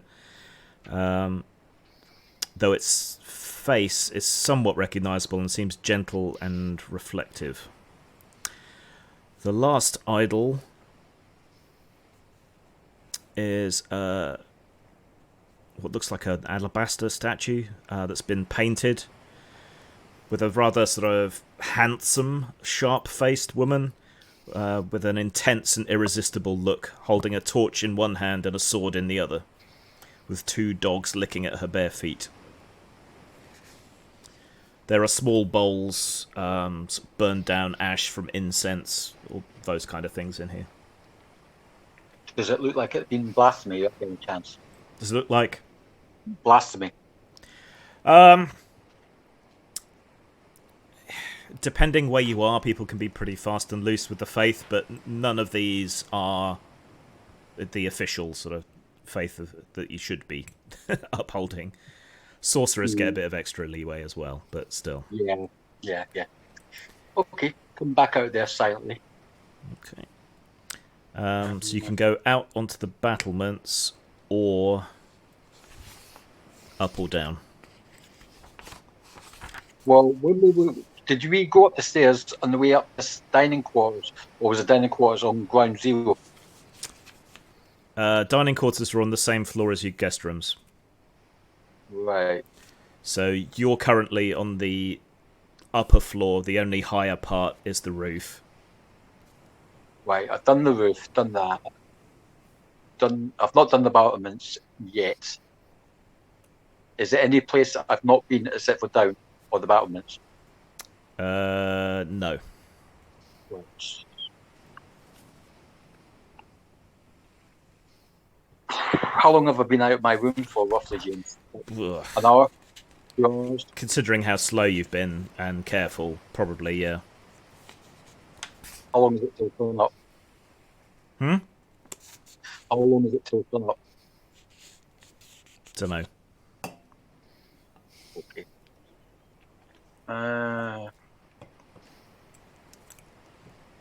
I'll stealthily start working my own way back to my room the way I came.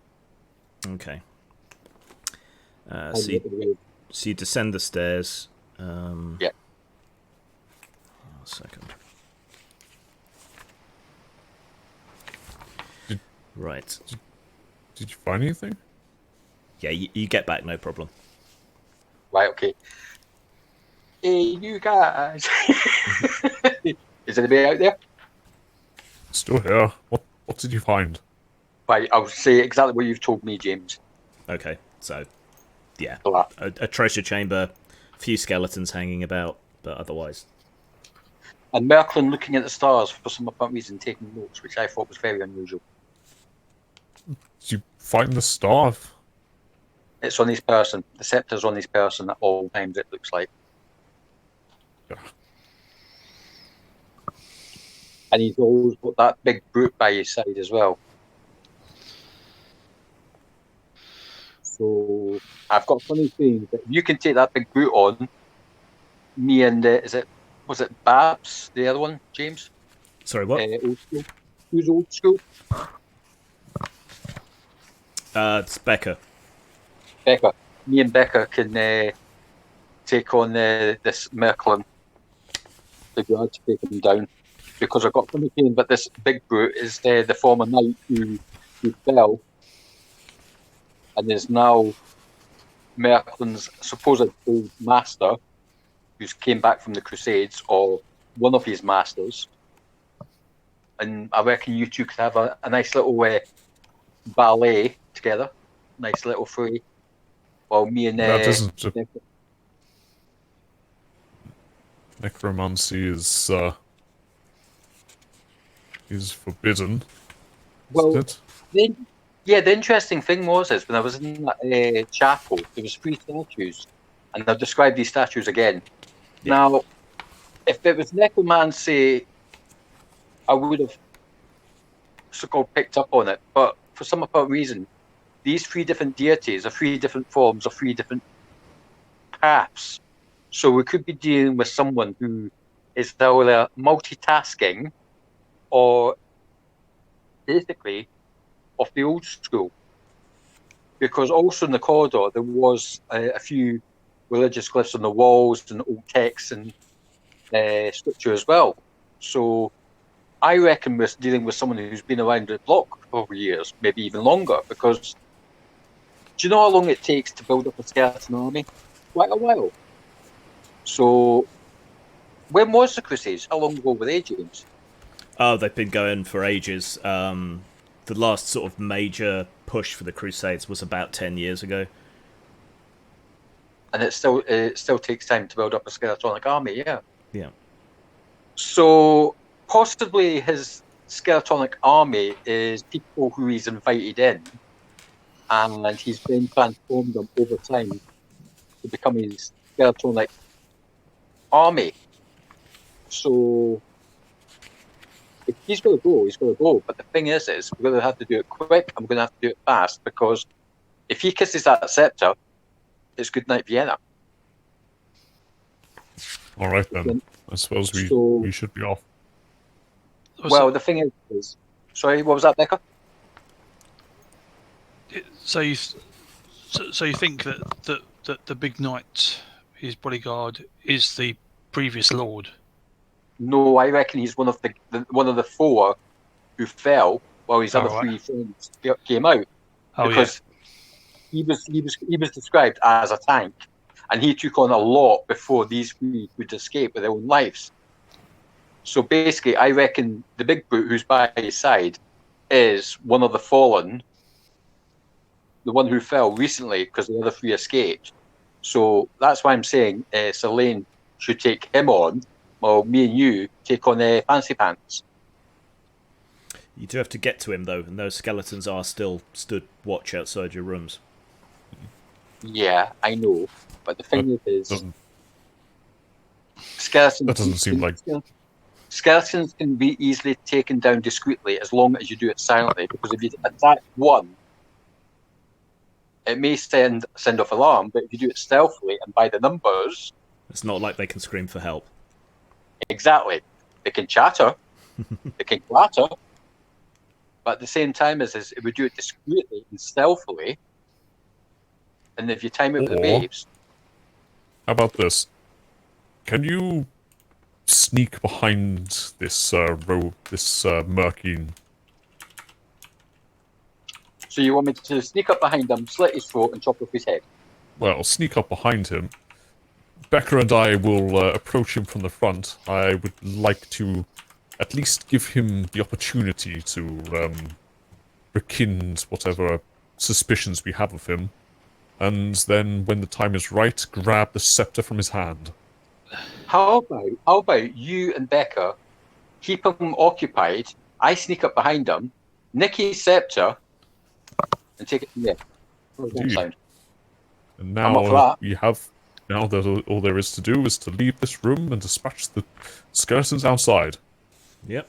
Well, we'll do it on the count of three. We'll do it at the same time, so we attack all three skeletons out of each of our rooms. One. I'm just going to go up to the door and knock on the door. Okay. Okay. But the skeleton doesn't pay any attention to you knocking on the door. Sir, are you there? Still nothing. I'm just going to open the door. It's still just stood there looking at you. I am going to leave. Still nothing. Right. Come. Leave. Okay. The moment you cross the threshold, the skeleton moves to life, turns to the left, and starts walking. Okay, then. Draw my sword. Come at me. Right. Yeah, you going to attack it then? Yes. Is it walking away? Yeah, the skeleton's walking away. Yeah. And you other two, you bursting out of your rooms now? Who dares wins. Yeah, yeah. Okay. Right, so you burst out of your rooms, and the moment you cross the threshold, the skeletons start to move the same way as the first one. So they're just kind of shambling away from you. So if you want to attack them, you can each have a free attack on them. Kill. Okay. Their defense, because they will try and protect themselves, is 5, so take that away from your attacks, and each of you roll. Any bonuses for doing a sneaky attack? Only if you have the special capabilities. Well, I'm an assassin. I'm used to backstabbing people. Yeah, I don't think you've got shock attack, which is... Yeah, level 8. I rolled a 6, so I hit. Okay. So, does everyone hit? I got 2. Yep, I hit. Okay. Yep, I've hit. Yeah. Okay, their armour is 2. I don't think any of you can fail to bypass that armour. Nope. So roll damage, each of you. Right, let Sling go first, 8. because he was attacking us. Okay. Yep. You cleave into the back of it, straight through its rusting armor, and it just collapses into a pile of bones at your feet. A pair of red gems falling from its eye sockets. And Becca's damage? 9. Same. Your one's shattered to pieces as well. And Cesora? 9. Okay. You drive your short sword up through the back of its skull and sort of tear off the top of its spine, and the rest falls to the ground with a sound like rolling dice. Do these gems look worth anything, or they just... Yeah, they're probably worth something. Right, I'll take the 2 eyes. Yeah. I keep telling you, don't touch these accursed artifacts. They could be cursed. I've Right. already been... Look, you cannot trust what's already been cursed. Right, so you go along the corridor, pass through the door into Merkin's chamber, across that, and emerge into a simple antechamber. There's the spiral staircase, or a door to the north, or a door to the east. Cesora, you know the way, do you not? I'll lead the way, James. Right, so he was up on the roof. So if you you just want to hustle up the stairway. Okay, so you go around and up, and Cesora, make sure to sneak behind him somehow. are you going to try and sneak out first, Cesora, and then let the others come up and get his attention? Yes. Can you make? Well, actually, what's your stealth? 21. 21. Okay.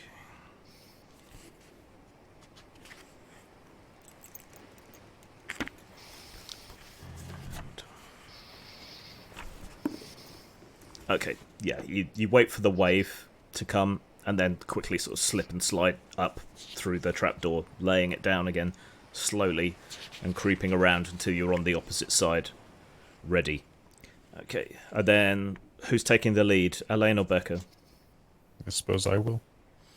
Okay, you push open the trapdoor with much less stealth. It swings open and bangs. And Merkin jumps slightly with his hand immediately going to his scepter as he whirls on you. And the big knight steps in front of him to protect him, little knowing that Cesora is right behind him. Good God, what? Ah, it gave me the willies. Markeen, I'm afraid I must admit I had an ulterior motive to come here. I climb up. I thought it was convenient, a knight after the others, so-called knights. What is it you want? I must say, it is somewhat suspicious, you in this abandoned tower. It's surrounded by the dead, but I have recently been taught the value of not judging those who I am suspicious of. I was suspicious of you and I allowed you in. Indeed. And that is why I've given you the benefit of the doubt until now. Until now? Indeed. I must ask, do you have anything to say in your defense? My defense? What am I supposed to have done? You said it yourself. The knights who came before, you attacked them, did you not? Did they send you here? You may have heard of them. Curse me that's for that's one right there. He is this. Curse me for a fool. No, this isn't one of those knights, as you say. This. He shifts slightly and sort of leans heavily on the battlement. This is my lord Alfor. your lord. This was my lord Alfor. Called it. Please explain.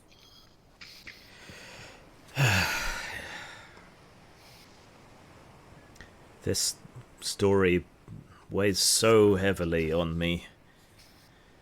A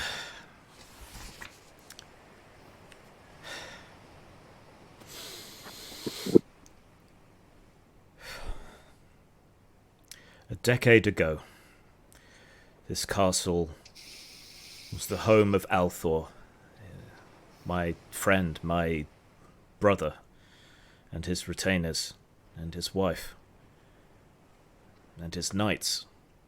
I was his advisor. When that great crusade came, many of the men set out, and my lord was happy to pay their way and to see them go. One of those knights was a man named Grafin. Do you know him? Grafin. Indeed. Yes. He was chief amongst my lord's knights back then. But when he returned, I don't think he liked what had happened while he'd been gone. What had happened?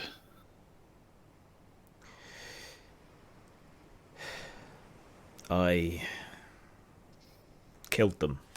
I killed my lord, I killed his wife, I killed the retainers, and I've been living with the guilt ever since.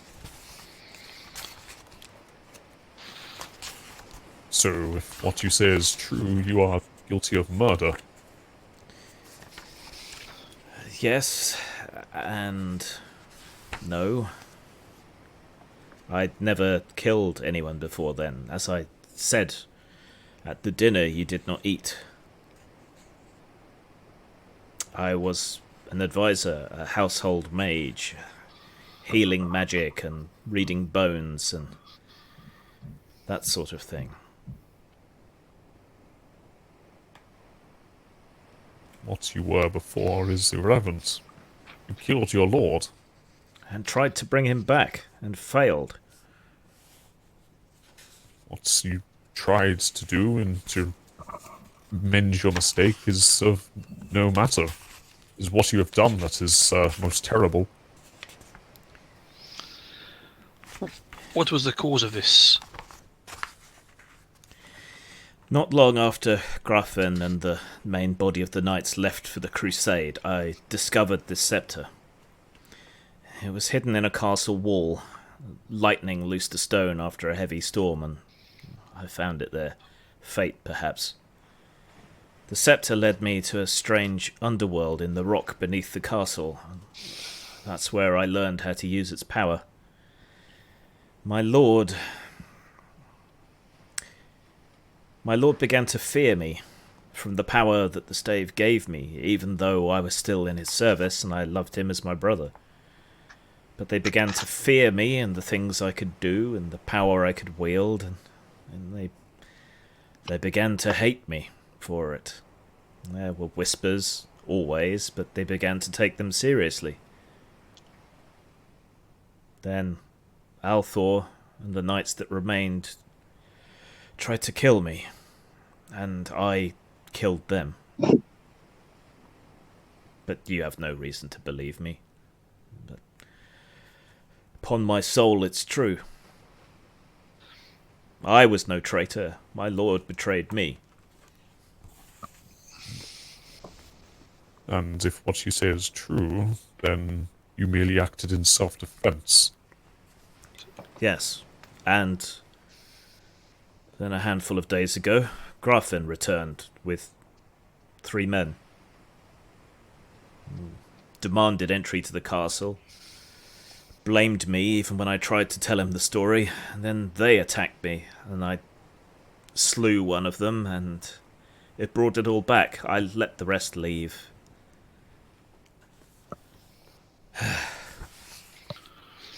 He seems to shrivel and grow even older as you look at him. Well, fear not, Merkin, for when I said to you that we had met Valander, that was not an idle boast. We met him in spirit. We bear his swords. We seek out truth, and we meet justice. Well, I am deserving of justice. Do with me as you will.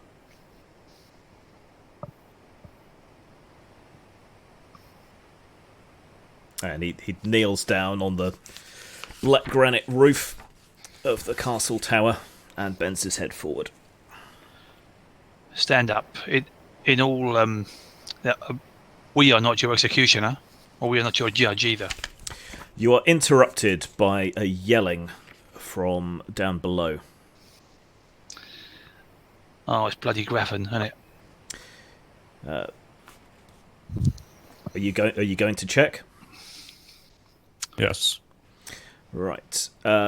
Down at the gatehouse, there's a handful of knights in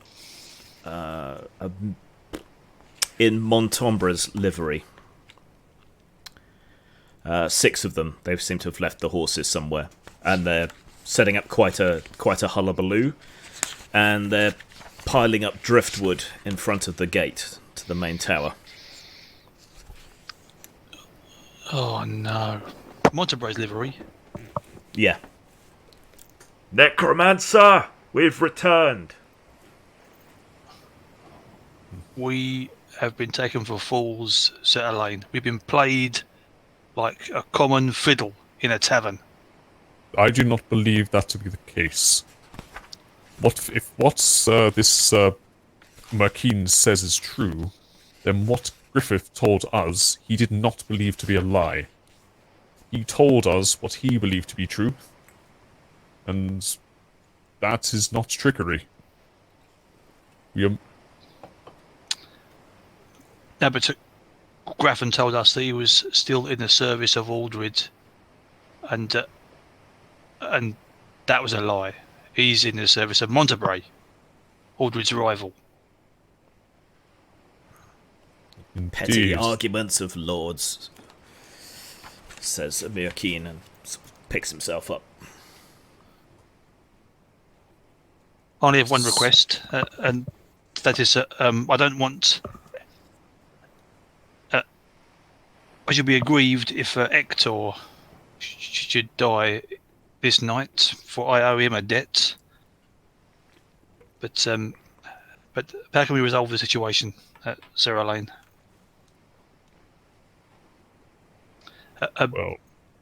Merkin has surrendered to you. Under the laws of chivalry, he is now your prisoner. So the others have no right to him. And I do not...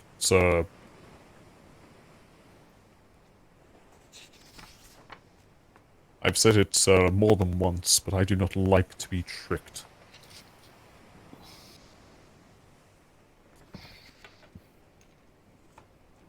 What was his name? Montague?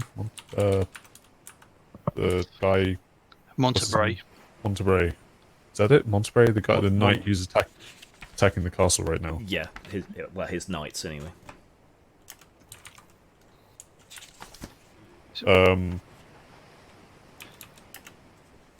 Graffin mentioned that Griffin.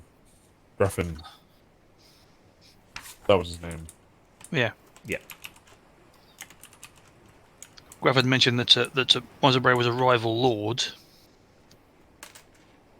If he was to seize this castle and control it, then that would destabilise Aldred's entire land. It'd be a thorn in his side. And I do not,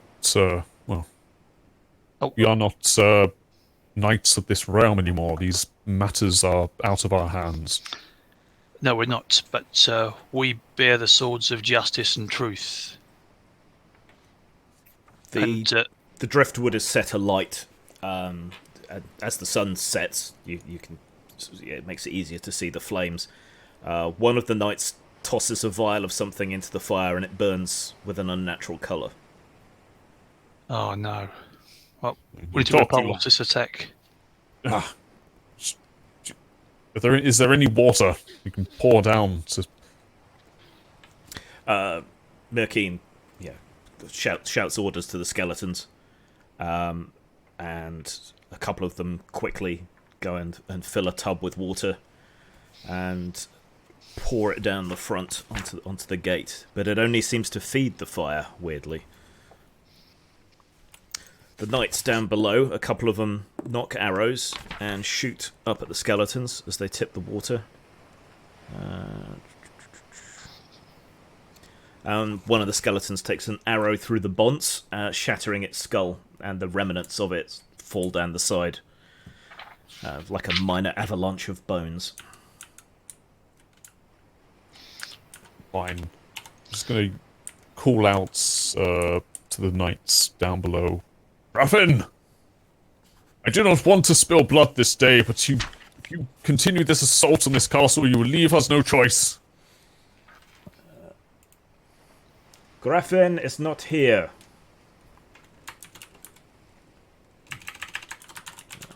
Just a second.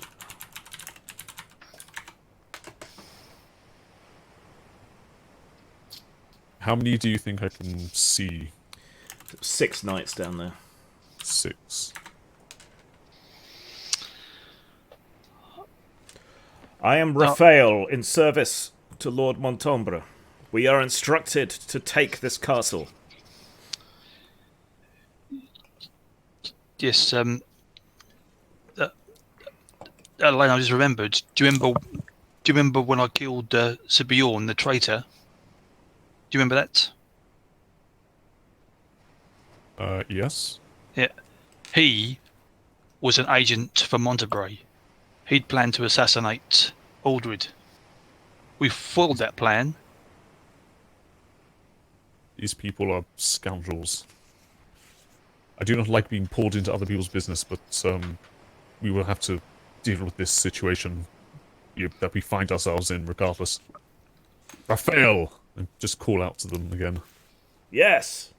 I am Sir Elaine of Braylac. I found myself forced into this circumstance. Even though I do not wish to be a part of it, you are drawing me into this. If you continue this assault on this castle, you and your men will not leave this day alive, this night alive. Open the gate and leave. We will not stand in your way.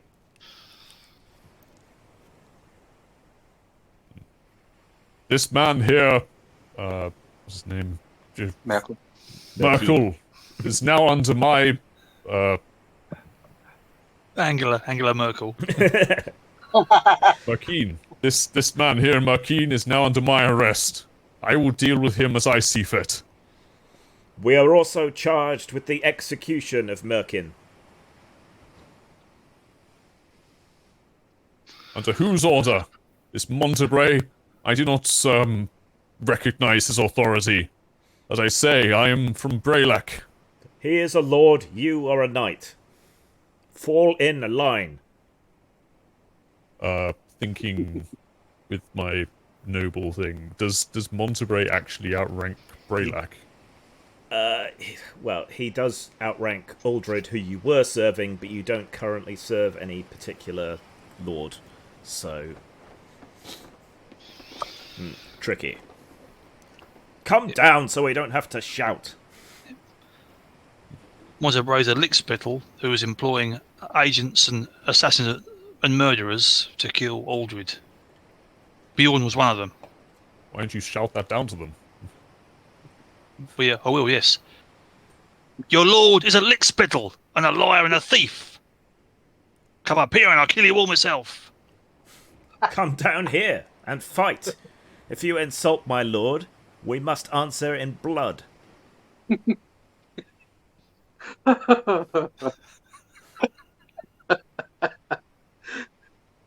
Go clap all round.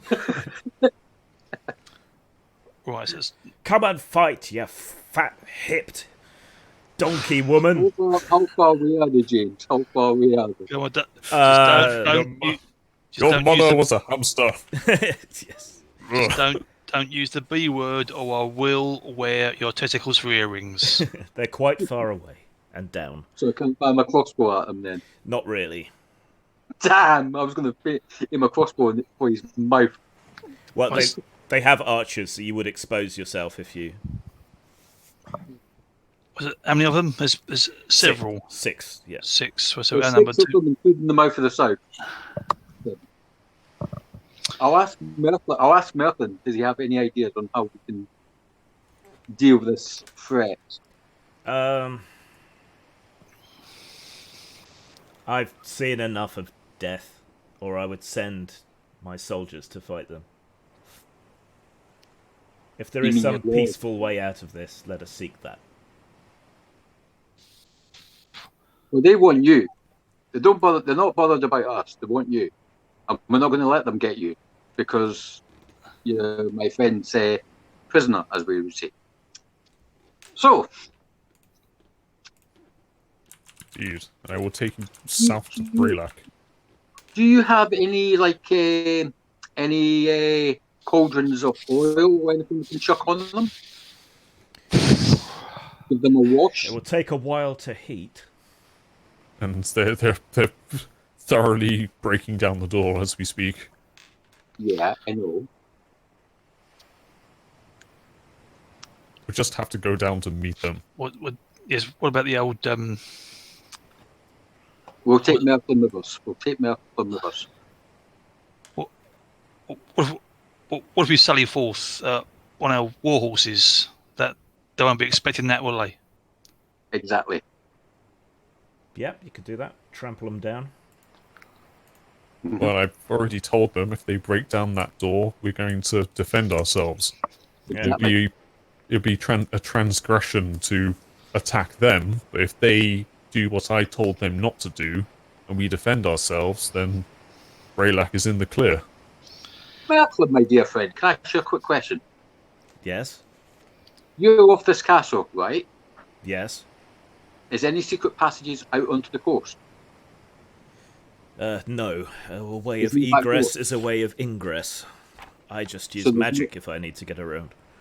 Well, you've been here all your life, so you would know if there's any secret passageways into the coast or smugglers' coves or Almost, back doors. almost certainly, yes. Yeah, so there's no back doors in. No. I'm gonna.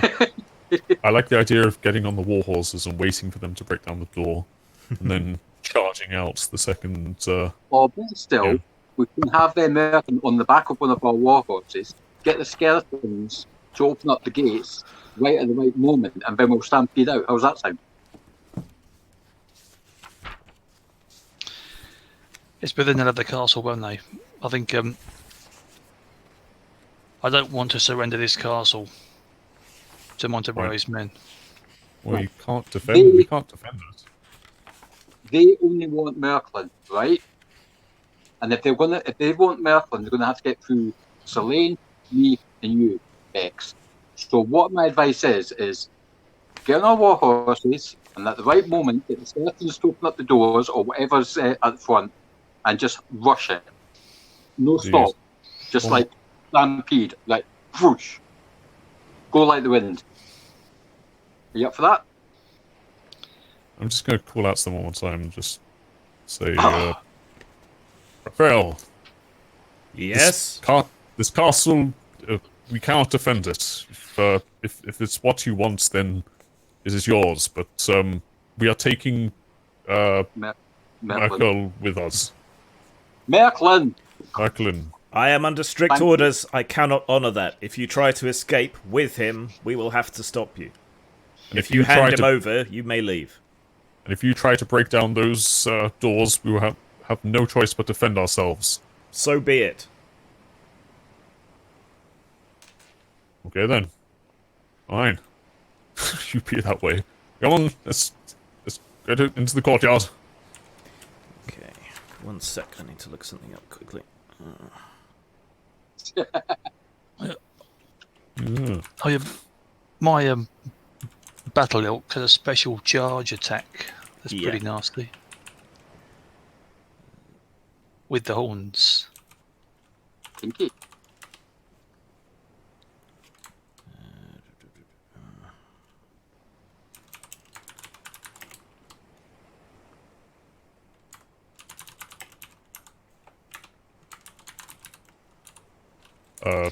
Merkin, if you have anything that you wish to take with us, pack it away now. Meet us in the courtyard. I don't know You how want long me they're to going. escape with you? Indeed. And then we would ride south to Braylac. I won't leave my home. You're welcome to leave if you wish, but I shall stay and defend it to the end. What? You cannot defend this place indefinitely. I told you, I spent most of my life as a pathetic teller of fortunes and healer of bumps and scrapes. This is an opportunity to make amends, to be a hero against this band of traitors. So I will fight. Amends for what? This place has already been lost. The Lord is dead. Ish.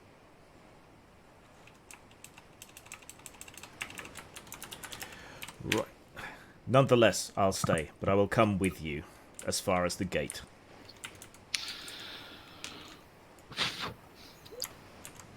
Well, we could fight with him. How many of them is there, James? Sorry, pardon?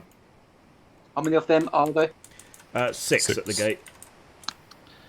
Right. And how many skeletons do we have, roughly? You have somewhere in the region of 17 skeletons. Plus the big top dogs, that's 17. Yes, so I mean, Elaine, I mean, Becca is ever the pragmatist here, right? So you know, this castle is of strategic importance. Having a mage in it with an awesome magical mace makes it even more strategic. We've already agreed that we're not going to kill him out of hand. There could be a trial or some retribution, some recompense. We know that Montebray's men are lickspittles and cutthroats. Let's defend this castle with him. I suppose then we could, instead of riding south to Braylac, we could ride north to Ulfric, and that place he lives at, that I can't remember off by hand, and tell him to send his people to defend the castle. And he would have a strategic point, and he would probably leave this guy Merkin. Marquine alive. And you meant Aldred, yeah? Aldred, yeah. Yeah. Right. That seems like a plan. Okay. Okay, so you descend into the courtyard before the gates, which are smoking and smouldering, ready to go at any moment. Do you want to mount up, or are you just going to hold the line in here? Yeah, I'm gonna mount up, yo. Okay. Yeah, but we can cause all kinds of problems, can't we, on our war horses? Yep. Because we can fight in the saddle, can't we? Yep. Right. Yeah, because you've got the warhorse ability. Right. Mirkin gathers his undead and his bodyguard, and has them arrange themselves in a sort of semicircle, all facing towards the main gateway, and has them knock arrows. Yeah, I'm gonna climb on my warhorse and sort of like strap on my shield and ready my sword. Yeah, the horse is sort of walking in circles and stamping at the ground, sort of sensing that there's a fight about to come. So we're going to kick off. Dog on Pete on. Shall we open the gate or wait for them to break it? Says Let's Merkin. open it up. Yeah. Open the gate, yeah. Okay, one sec.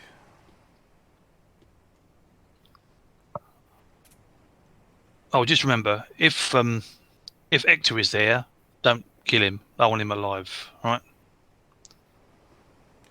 Grafford and Vermal, yeah, whatever. Just not Hector. Right. So you have slight advantage on initiative because they don't know the gates are going to open. Right. One of the skeletons hauls on a lever, and the great gates, while still being aflame, sort of rumble out of the way, opening up a gap to the knights outside. A couple of them have bows and aren't even looking in your direction, they're just looking up at the battlements. The others see you and sort of make ready to charge. Cesora, you're up first. So our plan is to leave then. Is that the plan? When are we going to kill him? Kill him and stay, I think is the plan. Yeah, kill him and stay. Okay. I will. Who? You were one the ringleader left alive, yeah? Old school. Raphael. Ruffalo. You want Ruffalo left alive? Yeah, and Hector if he's there, but I don't think he is. You don't see Hector amongst these ones. No. Right. I will say, well, it's nice knowing you guys. We've drank together, we've fought together. Sorry, we've drank together, we've ate together, and we're definitely going to fight together again. Right. So then, kick the spurs of my horse and go charging. okay. You've just got a regular horse, don't you? Yeah, I just got a normal. Yeah. Have you got stats for it? I don't. I know you're not giving me stats for the game, aren't you? You could just keep behind us. Keep behind us, for God's sake. Too late. He's away. Right. Monsters. Creatures. Horse. Where's a horse? A kingdom for a horse. I think I had the. Yeah, you two should have warhorse stats, but I don't think I put. It says attack 11, bite D8 3. Oh, it's page 245. Okay. 245. Okay, that's for the warhorse, though, isn't it? It just says horse. I mean, warhorse is attack 11, attack 17. Yep. Yeah. This says attack 11. Okay, so that's the regular horse. Okay. That's regular horse. So it's only got bite, does it? Yep. Okay. Well, or a hoof does the same. Okay. Cesora, your horse shies away from the flames and refuses to charge, so you can still attack with your crossbow or something if you want. Yep, I am going to go for who I think Ruffalo's number 2 is. Okay, yep.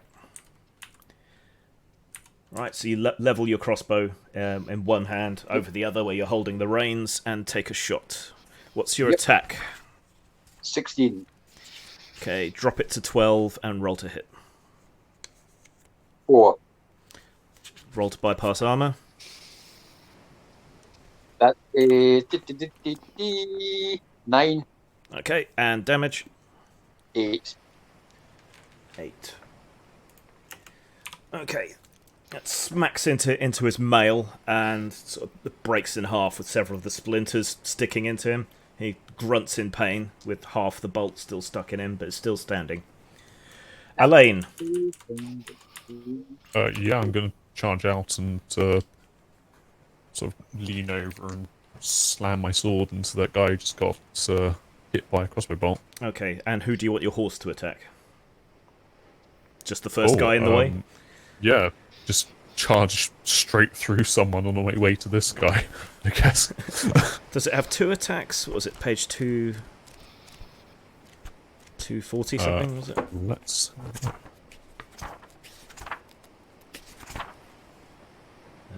Warhorse. Bite or kick. Okay. Where's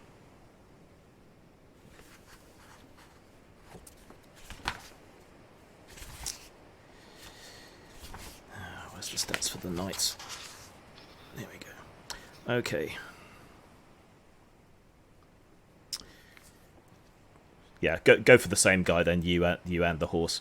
Right. Take 4 away from your horse's attack and roll.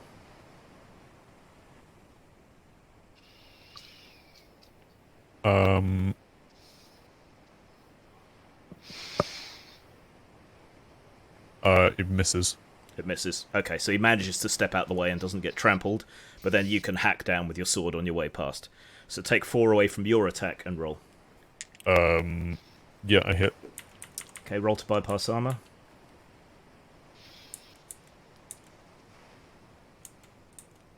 At 8. Yep, and damage. 10. 10. Ouch.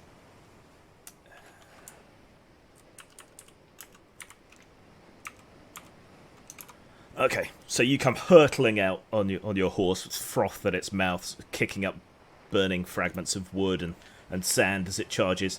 The guy desperately hurls himself out of the way, and then you lop his head neatly off his shoulder on the way past. Oof. Right, Becca. Right, as I'm fighting in the saddle, I can't really use my two-handed weapon, can I? Not really. So like, I'd go for my for the gold-hilted sword instead, which is my backup. So Bit fancy, a more ladylike sword. yeah, right. So my battle elk is awesome. Whereas I'm going to charge out. He's got a special charge attack Yep. where it can scoop someone up in its antlers and hurl them 5 meters hence. Yep.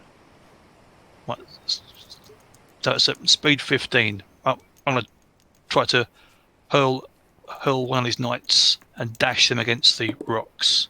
Okay. Right. So it's, what's the speed on it again? 15. Right. He does not manage to escape. How much damage does it do? It's I'll tell you. It's 9 minus AF. Okay. It's still pretty hefty, and it hurls him 5 meters, was it? Yeah. Hopefully into the sea.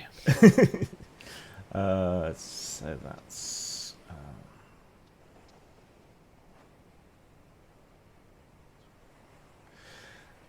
Okay, not into the sea, but so you hurtle forward on the hooves of the warhorse. The horns slam into this guy, lift him up, and sort of hurl him back. He smacks into the rocky sides and falls down on his ass. But you can still attack either him or another person. Yeah, finish him off. Yeah. Okay, go for it. Yep. 4. Yeah, I think that's a hit. Yeah, even with any minus to defense, but he can't really move after what just happened to him. Okay, bypass armor. So that's D8 plus 1. I think 6. Yep, and damage. I think this is an arming sword. Is that D8? Yep. Plus 1 if it's a magical sword. Yeah. 4 hits. Okay. Right. So yeah, the elk lifts him up, hurls him, he smacks into the wall and falls down. You swing your elk around and jab out with the sword, but it's so much lighter than you're used to that you don't get a solid enough hit on him. You do open up his sleeve and bloody his arm. He's wheezing and there's bloody froth at his lips. That'll learn you.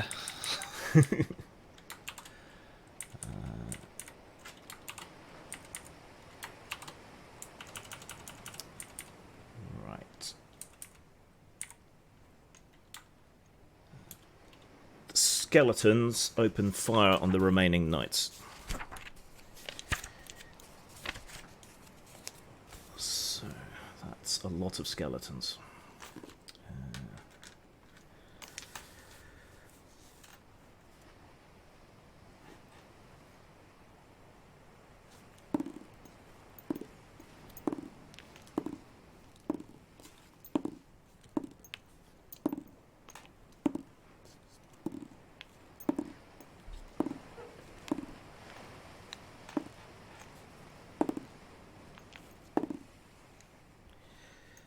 Let's just take the average damage just to make things easier.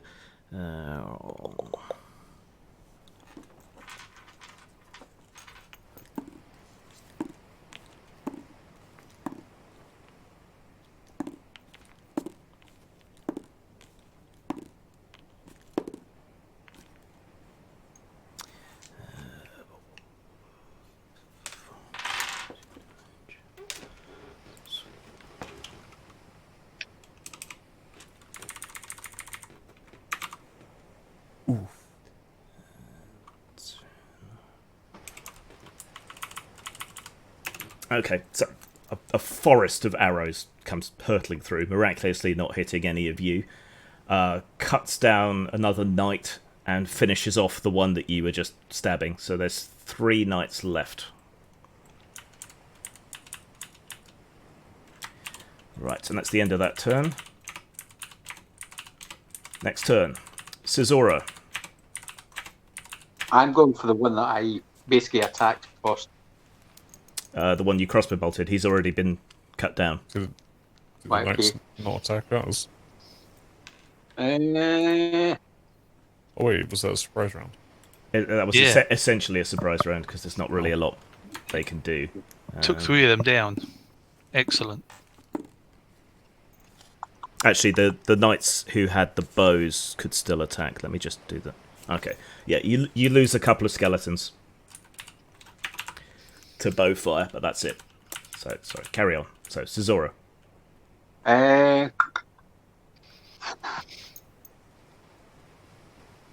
Who's left standing? Ruffalo and Raphael, a very, very wounded knight, and a couple of bowmen. Sorry, no. Raphael, a very wounded knight, and one of the bowmen. how far apart is the knight and the bowman? The knights are in front, the bowmen's behind. Is it possible that see if I can even though I've not got a warhorse, I could charge and rather than use my crossbow, attack with both swords I've got? You'll have to swap weapons. So yeah, there's not really a lot you can actually do this turn because you got your crossbow readied. Well, you had until you fired it. So you can cast your crossbow aside and draw your swords and move the horse closer. Your horse can make an attack. Yep, I'll make my easy. Okay, it cooperates this time Just maybe and because there's no fire this time. moves forward, but it's very, very scared and wheeling about as you drop your crossbow and draw your blades. Mm-hmm. What does dexterity come under? Is that a skill or? I can't remember. I'll look it up before next session. Okay, Yeah. your horse hits, wheeling around and kicking out with its hooves. What's its armor bypass? I don't have the stats for the horse, remember. Oh, yeah. Jack, have you got the stats for the horse still there? I do. It's your horse's armor you asked for? Yeah, armor bypass. Armor bypass. It's just a 0. Oh, okay. Hang on. I'll find it. Yeah. That's its own armor factor. No, for its attack. Oh, yeah, sorry, D8. Okay. Right. It kicks this guy, but his armor absorbs the impact. So that's that. Elaine, you're out. Your horse is out on the pebbles. So, those are being scattered in all directions. But you've done your charge through once, so you're now behind them. Voice. I'm gonna round and lean over and slash them from behind. The wounded knight, Raphael, or the bowman? Should be the wounded knight. Okay. Do you want your horse to have a go at him as well? I mean, yeah. Okay. Take 4 away from its attack and roll. Horse. 17. So 4. Oh, it hits this time. okay. Armor bypass for a kick.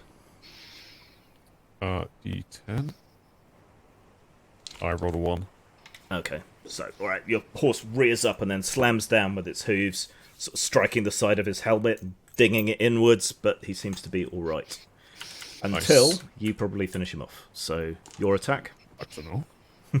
Roll a... Could roll a 3? 20. I rolled a 3. Well, that's a hit then. Bypass armor. 6. So that's past the armor and damage. 10. Oh, God, got down. Okay. You drive your sword down, twisting it into an overhand grip, and stab it down where his helmet's been dented in by the horse's hooves, and cleave through the brittle and weakened metal into the skull beneath, and then draw your blade out, and he's done for. Becca. There's the bowman, and there's Raphael. Yeah. Do we want to capture Raphael? Yeah, I'll go for the bowman. Yeah, the poor hapless bowman. Okay. Right. Do you want your elk to attack as well, or? Yeah, let's try a horn gouge on this occasion. Okay, go for it. Take 4 away from the attack and roll. Oh dear, oh dear. Roll a 14. Yeah, there's a hit. That's a hit. He's got 22 attack. Yeah, it does. That is awesome. Yeah, they are fucking horrendous. Is it tougher than me, this elk? Probably. Well, All right, armor bypass. Horns 7. Oh yes. Okay, and damage. 2. Oh. Only 2. Okay. The guy desperately pulls back away from the elk as it swings and drives its horns at him. It manages to get a couple of scrapes in, but doesn't really connect. And then you'll go. Yeah, I'm gonna stab him as well. Go for it. Yes, a 10 as a hit. Yeah. Okay. Armor bypass. 5. That's enough. He's only got armor 4, so you're all right. And 11 hits. Okay. I love Becca. You're starting to get a feel for this Ponzi sword. It's like a toothpick, isn't it? It's like teeny. Yeah. And this time you overcompensate too far the other way and just drive it clean through him, breaking apart the mail, and yeah, he's thoroughly impaled.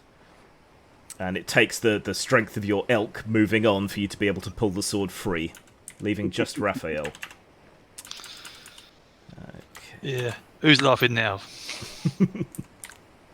I think you guys should take your beasts down in the next dungeon. Raphael turns on you, raises his sword, and screams at you, "You barbarian! You dragon flapped childless!" And then like a dozen arrows erupt out of his back as all the skeletons inside fire, and he just pitches forward onto his face. Oh, it's a shame. I was hoping for some more insults there.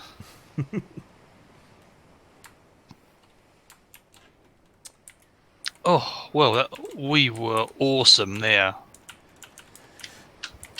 Team clap down. Look at that. We just rinsed them. We rinsed them. Yes, but where is Graffin? Very good question. We'll find him. Don't worry. We'll find him. By hook or by crook, we'll find them. Give me 1 second just to check something.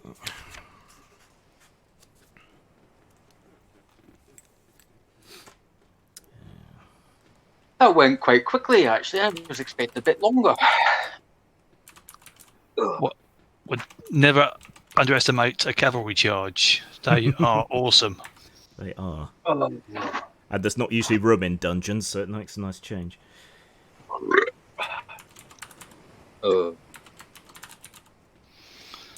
I've got a funny feeling, guys. You know that this guy said that he was served rotten food and all that. You Pardon, know, I mistake. They told us, but they were served rotten food and rotten water and all the crap, basically the excrement of food and all that. Maybe they weren't pure enough to actually enjoy such death. Have you ever thought that? Just a thought. Zora, you should search his belongings. Maybe he has some information we could use to track down Graffin. Yes, my lord. Right. I'll get off my horse, James. Okay. tie it up onto whatever I can, and then walk up with my sword at ready, just in case he's still breathing. Yeah. 1 second.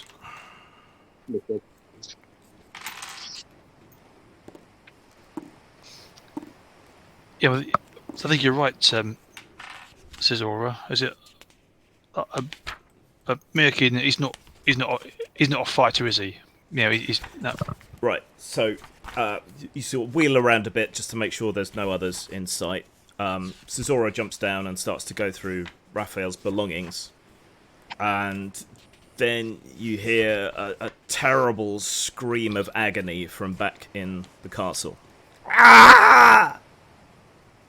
What?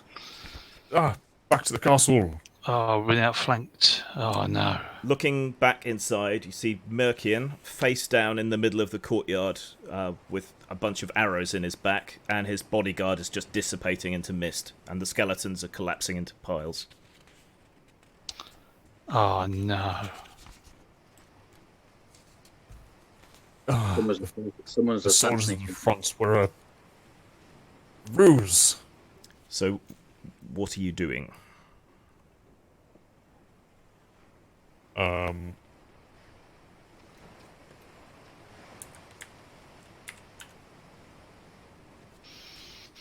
far away is it from me, James? Well, all you know so far is that looking back inside, that Merkin's been killed. By his own lord. Well, by someone. Oh, I'll gallop back in. Okay. 1 second.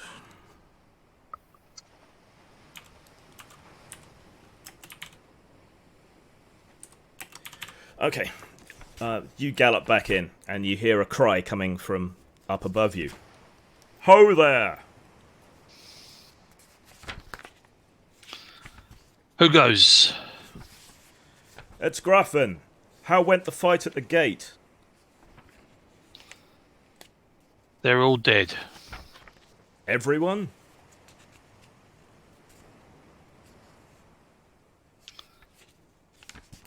Who did you mean? The knights. Well, the Monterey Lickspittle, yeah, they're all dead. Ah. Good at treachery, not so good at swordplay. Griffin, you killed I Matey. killed a murderer and a necromancer.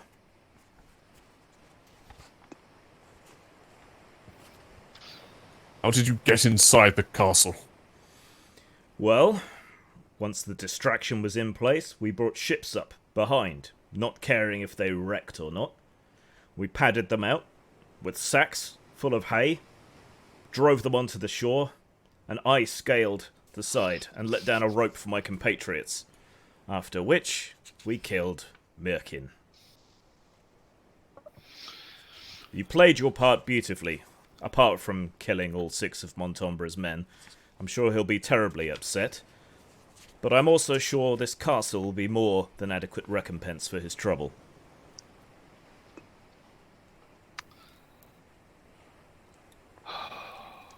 So I'll just check to make sure that Merkin is dead.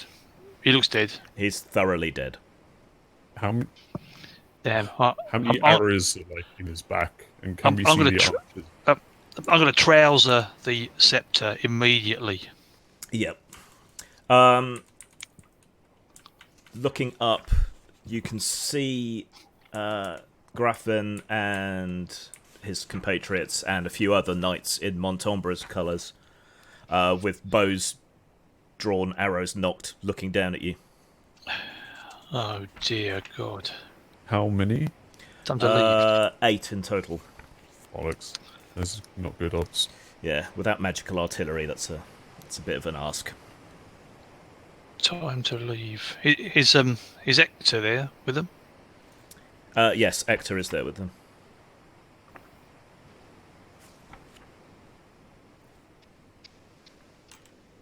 Now, I know we had an arrangement, says Grafton, but You know, I'm not feeling quite as generous.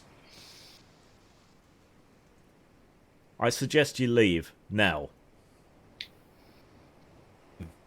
Griffin, I don't know if you know much about me, but there's one thing that everyone should know. I do not like being tricked, and I shall have my satisfaction. I have the high ground. Oh no. All right, I'm cheer still up, your man. checking with Are the you challenging me to a duel now? Oh, good play. Yes, good play. Yeah, do that. Yeah, 1-on-1. I would. If you have the honor. I'm not one of Montombra's goons. I just see the way that things are going. Aldred is done. His fiefdom needs to go to someone else who will take care of it, who will defend it. Is that you, Griffin? I've lost everything. I have nothing left except my honor. Then face me. Oh.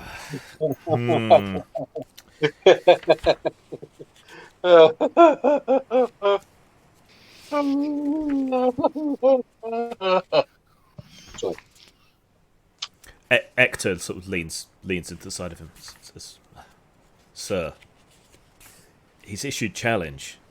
This whole business is a mess. You've regained some honor by killing the murderer of your lord. I think you should face him."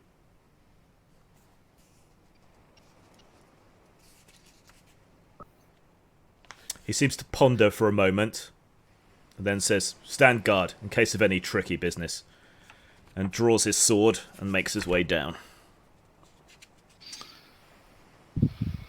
Dismount. Okay. Right, I'll this is still check Ruffalo's corpse. There's a coded message in a small scroll case, but that seems to be about it. There's some money, bits and pieces. Taxed. Yeah. Right.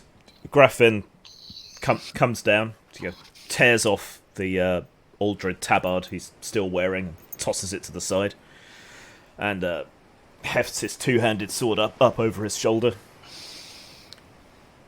Alain of Braylac, a town of little consequence, a man of littler consequence. You sure you want to cross blades with me? What are the spoils here, gentlemen? Is it the victor takes the castle? That sounds agreeable to me, but I own the castle. What will you offer me, Alain? Good question.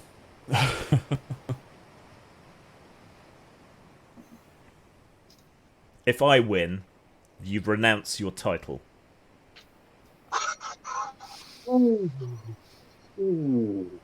What title is he referring to? You're a sir. So to be barbarian filth like me. Only with knightly training. It'll have social consequences, but not a lot of other consequences. Defending Aldrich and this land was the only right that I was ever given as a knight. If I fail to do that, this title is meaningless.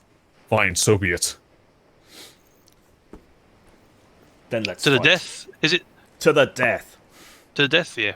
Yeah. Graffin slams down the visor on his armor and starts circling you. Okay. You are faster than him, so how do you want to open? A can of whoop-outs? Just cut him in half, mate.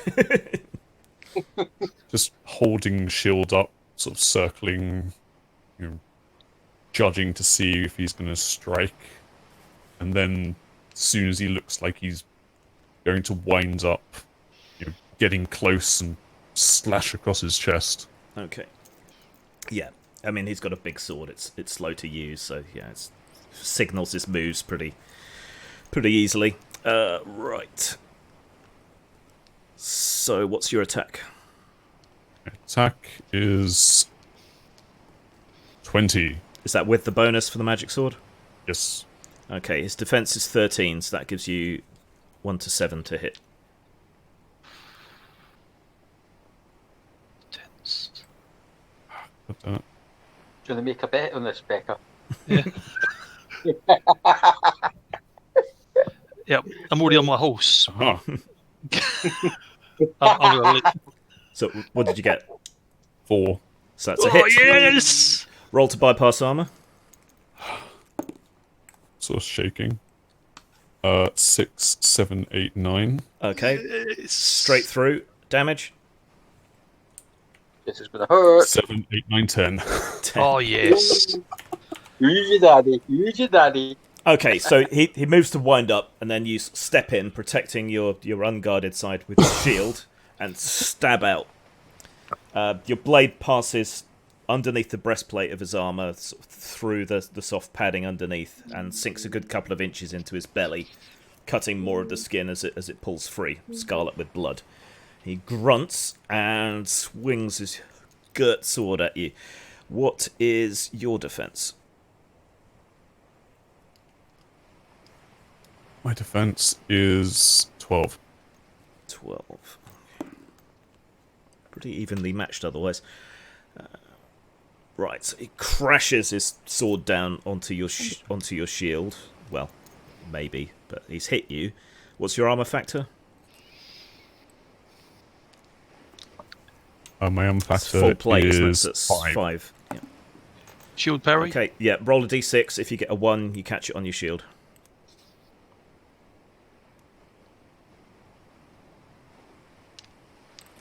6. So Could no. be further from 1. Okay, take 3 health of damage. Oh, That's not that bad.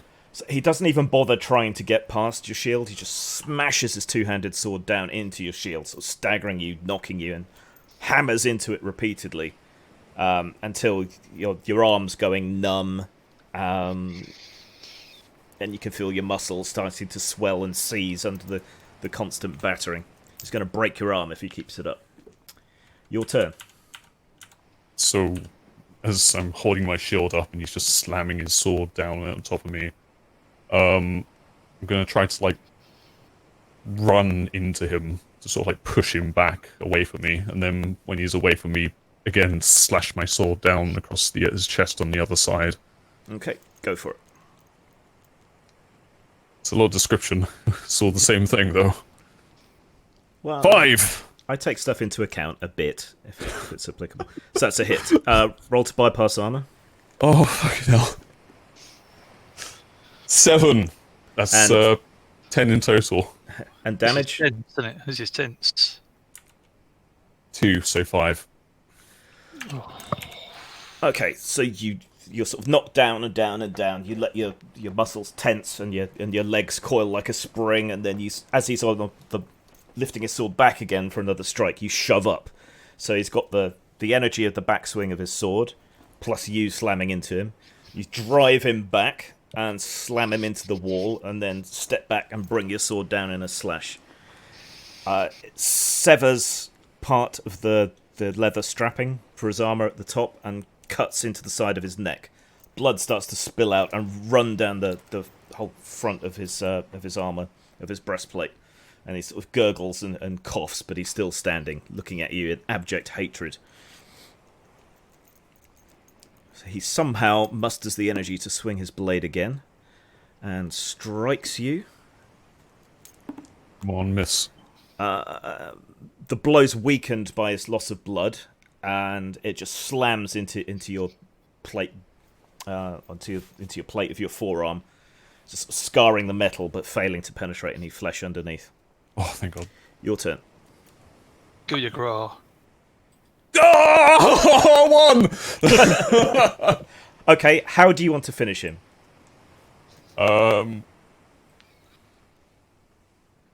So yeah, Decapitate the so SOB. I guess the sword that you hit down on top of me, you just grab onto it and then ran forwards and drive my sword straight through him. Yeah, you slam into him, drive your sword clean through him, right to the hilt. He curses you with his last breath and is still. There's a moment where everyone sort of catches their breath. That was 18 points of damage, by the way. Whoa! That's gonna hurt. That's gonna hurt. Then there's a scream, ah! And one of the other knights falls from the battlements and lands with a cracking, bone-breaking thump in the middle of the courtyard. Oh no, who's that? One of Montombra's men. Looking up, you can see that Hector and Vermal have drawn their swords and are sort of holding them at the other knights who still have their bows out. Those knights sort of surrender their weapons and march off. Hector and Vermal come down the stairs behind them. Hector, you've saved my life again. What Ver- am I going to do with you? Vermal steps forward to Elaine and bows somewhat stiffly. Sir, you have victory. May I take Montombra's men back to him? If that is what you feel is right. Although, I do not think Montombre would be glad to see of your arrival. I will take them as far as this gate, then I'll return to Aldred and plead mercy. You fight very well. I'm very lucky. He bows to you slightly again, and then prods Montombra's men in the arse with the sword to move them on. Hector stops in front of Becca. I couldn't just let him shoot at you. Oh, I think I can feel a hug coming in. Bring it in, Hector. Bring it in. Okay, he turns as red as a fresh cut beetroot as you hug him to your muscular bosom. Where's my sick bucket? Milady, I'm not worthy of staying here and remaining in Aldred's service. I betrayed him and came to my senses too late. He drops to his knees and presents his sword to you. May I be your squire until I'm worthy again to hold the name knight? Well, that and more. Well,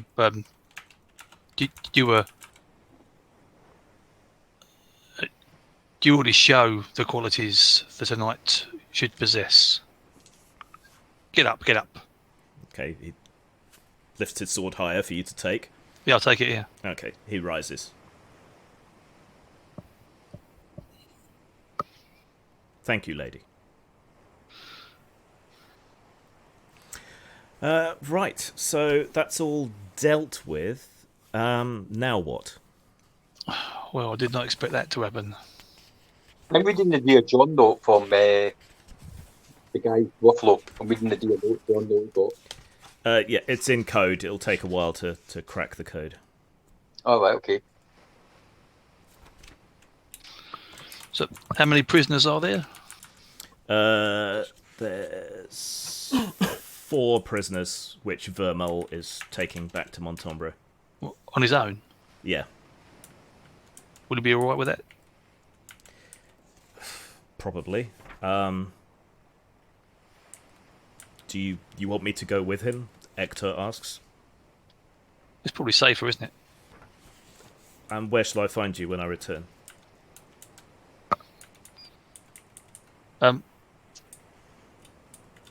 Back at the inn? Not sure, really. What do you back think? to the castle. Speed back to the castle here. It's not going anywhere. Yeah, probably here, yeah. Very well. Vermal, wait for me. And he goes hurrying on after him. Is this castle still in good nick, James? Sorry, pardon? Is this castle still in good nick? Yeah, pretty good nick. It's an old-fashioned design, but it's made of good, solid granite rock. We could actually have this as a base of operations as well. We've got place up in the put that place up in the Agate, that Italian place, like Venice. That could be our summer home. We could have this place as our winter stroke spring home, and all we need now is our summer our autumn Well, home. it would. Yeah, but we need gold though. With all this property and no income. Yeah, but the thing Well, is, it's property that we're not paying.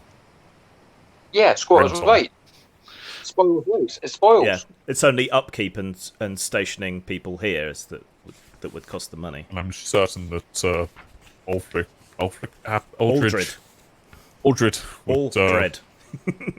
would be glad to have an ally taking care of this fort rather than an enemy. Do you want to go and see Aldred? Why do Please. we get our merchant friend to start speaking to Aldred? So basically, the merchant can so-called pay for the upkeep of this place, and at the same time as we can work for both Aldred and the merchant guy. How does that sound? But we will have to clear it with Aldred first. Remember, he's probably still angry with us for not avenging his son.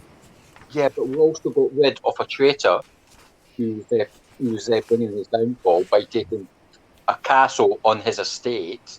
Indeed, the news of. Is anything left of his head, James? This traitor. Yes, yeah, his head was intact as far as I can remember. Right, I'll pat him down, Don't check him as a... touch What? his head. No, I'm going to Take- chop his head off. And No, put it in a- don't touch his head. Take the He's whole a body. knight. Take the whole, yeah. Or a signet ring or something. Yeah, take the body. We'll send it back to his family.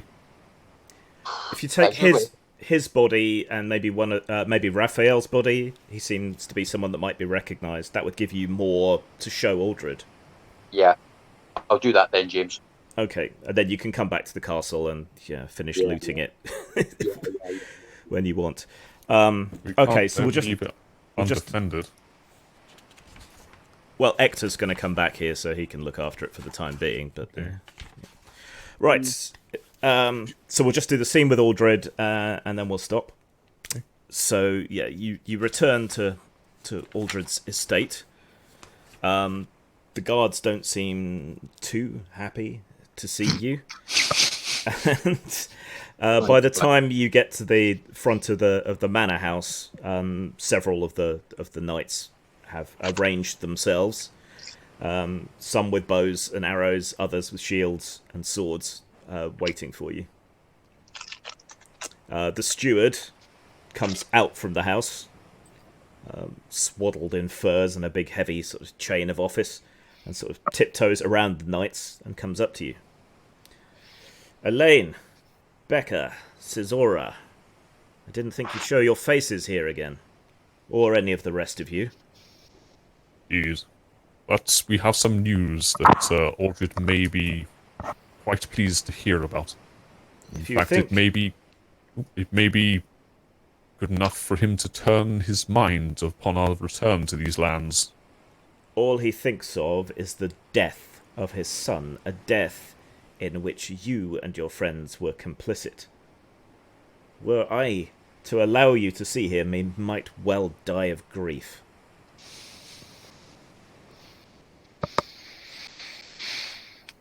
What could you possibly know, possibly say, that would convince me to allow these fine armoured men to allow you entrance? That the Earl Onterbray is planning a full-scale war on your lands? He wouldn't dare. The steward looks even more nervous for a second. Perhaps you recognize these two men. And just pull the sheet. Assume we have like a cart with us with bodies on. Yeah, or just pull over the the back of the sheet back. mule or something. Yeah. Yeah, you pull the tarp back. Which, are you showing him both bodies at once, or one then the other, or...? Yeah, just pull it so you can see the heads. Raphael, Montombra's man. And is that Gruffin? Yes. You kill one of our knights and return here proud of it? He was sworn to Monterey. A traitor. What possible evidence could you have for that? I'll show the letter. Indeed, what possible evidence could we have for that? His eyes scan it, and he looks even more panicked. It's in code. It's meaningless. Get it Yes, translated. Are you aware of Baron Althor's castle on the coast? Yes? It's abandoned, home to goblins and ghosts and God knows what else. Yes, kind of. We just repulsed an attack by Montebray's men to seize and control that castle. One of the knights of the guard retinue steps forward. Elaine, Indeed. Yes. will you swear to God that this is the truth? I swear it on my name and my homeland. Becca, will you swear on your gods that this is the truth? Certainly. And on any steel that you care to name. He takes a dagger from his belt and holds it out to you. Place your hand here and swear. Yeah. But I do so swear. And you, Well- Cesora, do you swear? Aye, that I do. May God strike you blind if you lie? Aye, that is true. I am not lying. The guard wheels on the steward and says, "Good enough for me," and the knights part out of the way. We have witnesses as well. Sirs Ector and Vermal are en route to bear witness. Yeah, they can collaborate our word. Yeah. Are you going to go in now the knights are out of the way? Yeah, Yes. you're going, yeah. The steward follows after you, sort of gabbling and making all kinds of ineffective threats in your general direction. But you've got no reason to pay any heed to him, and he's not got the physical presence to stop you. So you end up marching into Aldred's chamber. He's half the man he was when you knew him. His cheeks are sunken, his hair's finally going to grey. He looks just weak and sad and fairly pathetic. Then he looks up and sees you and stands shakily. "How dare you return to my presence?" Aldred.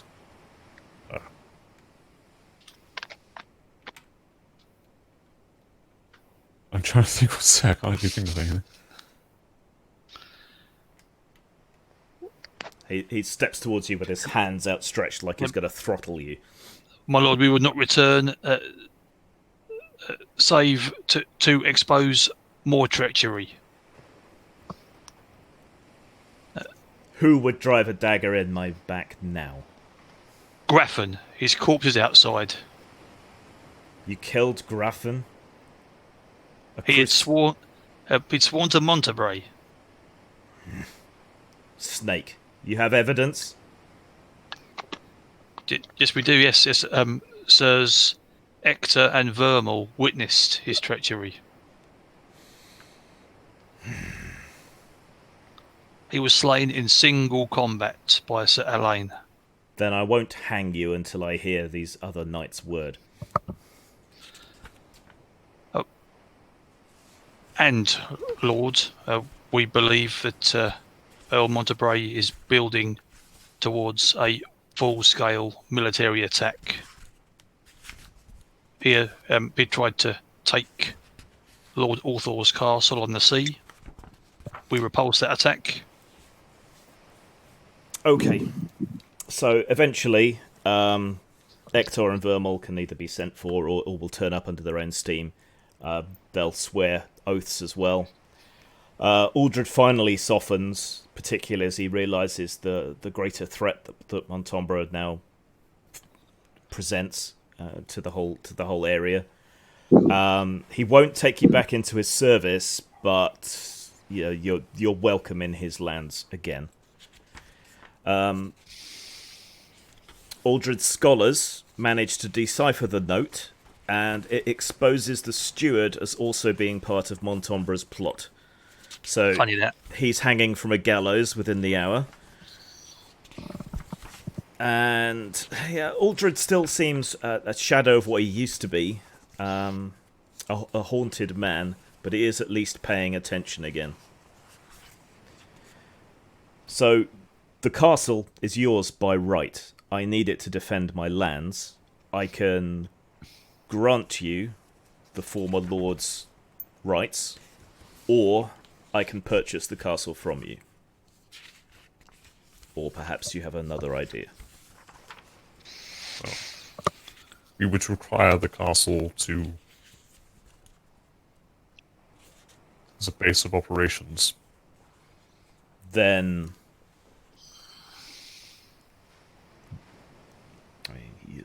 you're living on the continent now. What if I were to make an arrangement with one of the Pheromane banks that my wealth would be used to pay to rent the lands of the castle from you, so that I can station soldiers there?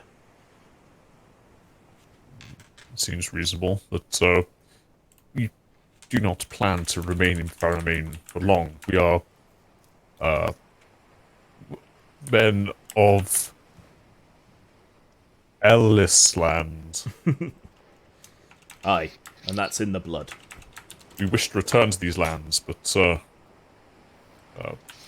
what stopped us? What we could not do so whilst we had enemies, so many enemies. Right, okay, so just to wrap up then, I'll do all the XP and you can loot the castle and everything. I'll sort that all out for you.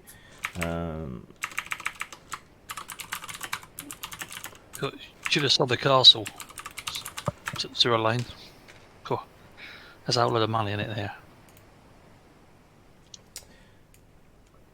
Well, renting it will help offset the costs of your Pheromane area, and you still have access to the castle. Plus, it'll be guarded and looked after. So that's Yes, better. Well, why don't we advise what's his name to be the guardian of the castle in our absence? How does that sound?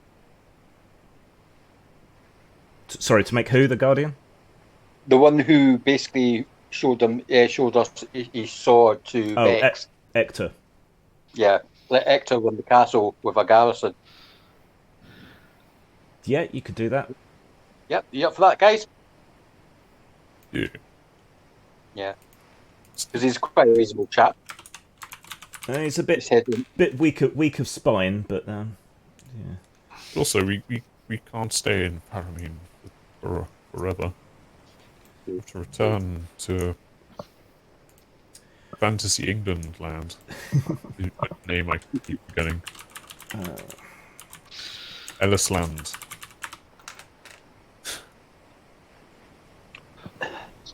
So, was that a picture of me, Jeremy, then, Vex? We can't stop Monterey if we're in another continent. Right. Aldred, perhaps feeling a bit guilty, grants Sir Alain a baronet title, along with the deeds to the castle. And knights both Becca and Caesura. Ah, I got it.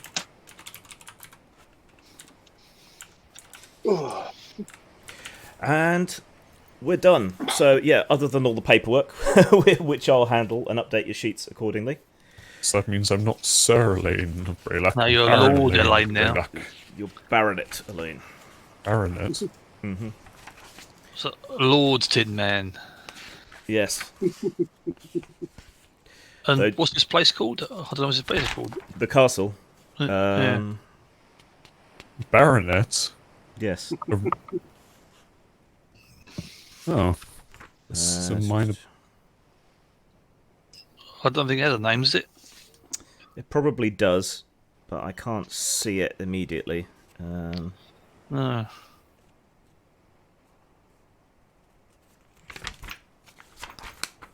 just called Merkin's Castle in the book. Yeah. Yeah. So you can rename it if you want. Castle Elaine. Castle Wolfenstein. Okay. Anyway, yeah, we're done. I'll dish out the XP. Update the sheets. Does anyone have anything particularly in mind for their characters if they level up or training or anything? I want to learn at least some ambidexterity skill to I'll s- use both swords. I'll see if there's anything that does that, and we'll see about that. I think I gotta focus more on defense. Seeing as I'm a person who Yeah. gets hit a lot. So maybe concentrate on some defensive techniques or something. And what would Becca like to do? I think I'd like to become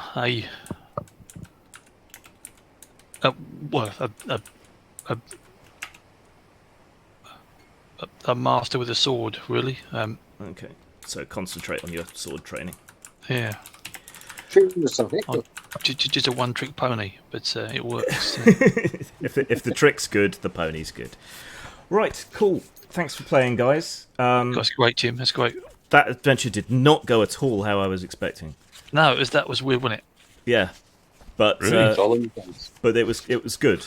It was almost like I was just running an adventure myself rather than going over anything else. But yeah, that was fun. Cool. How did it deviate? A lot.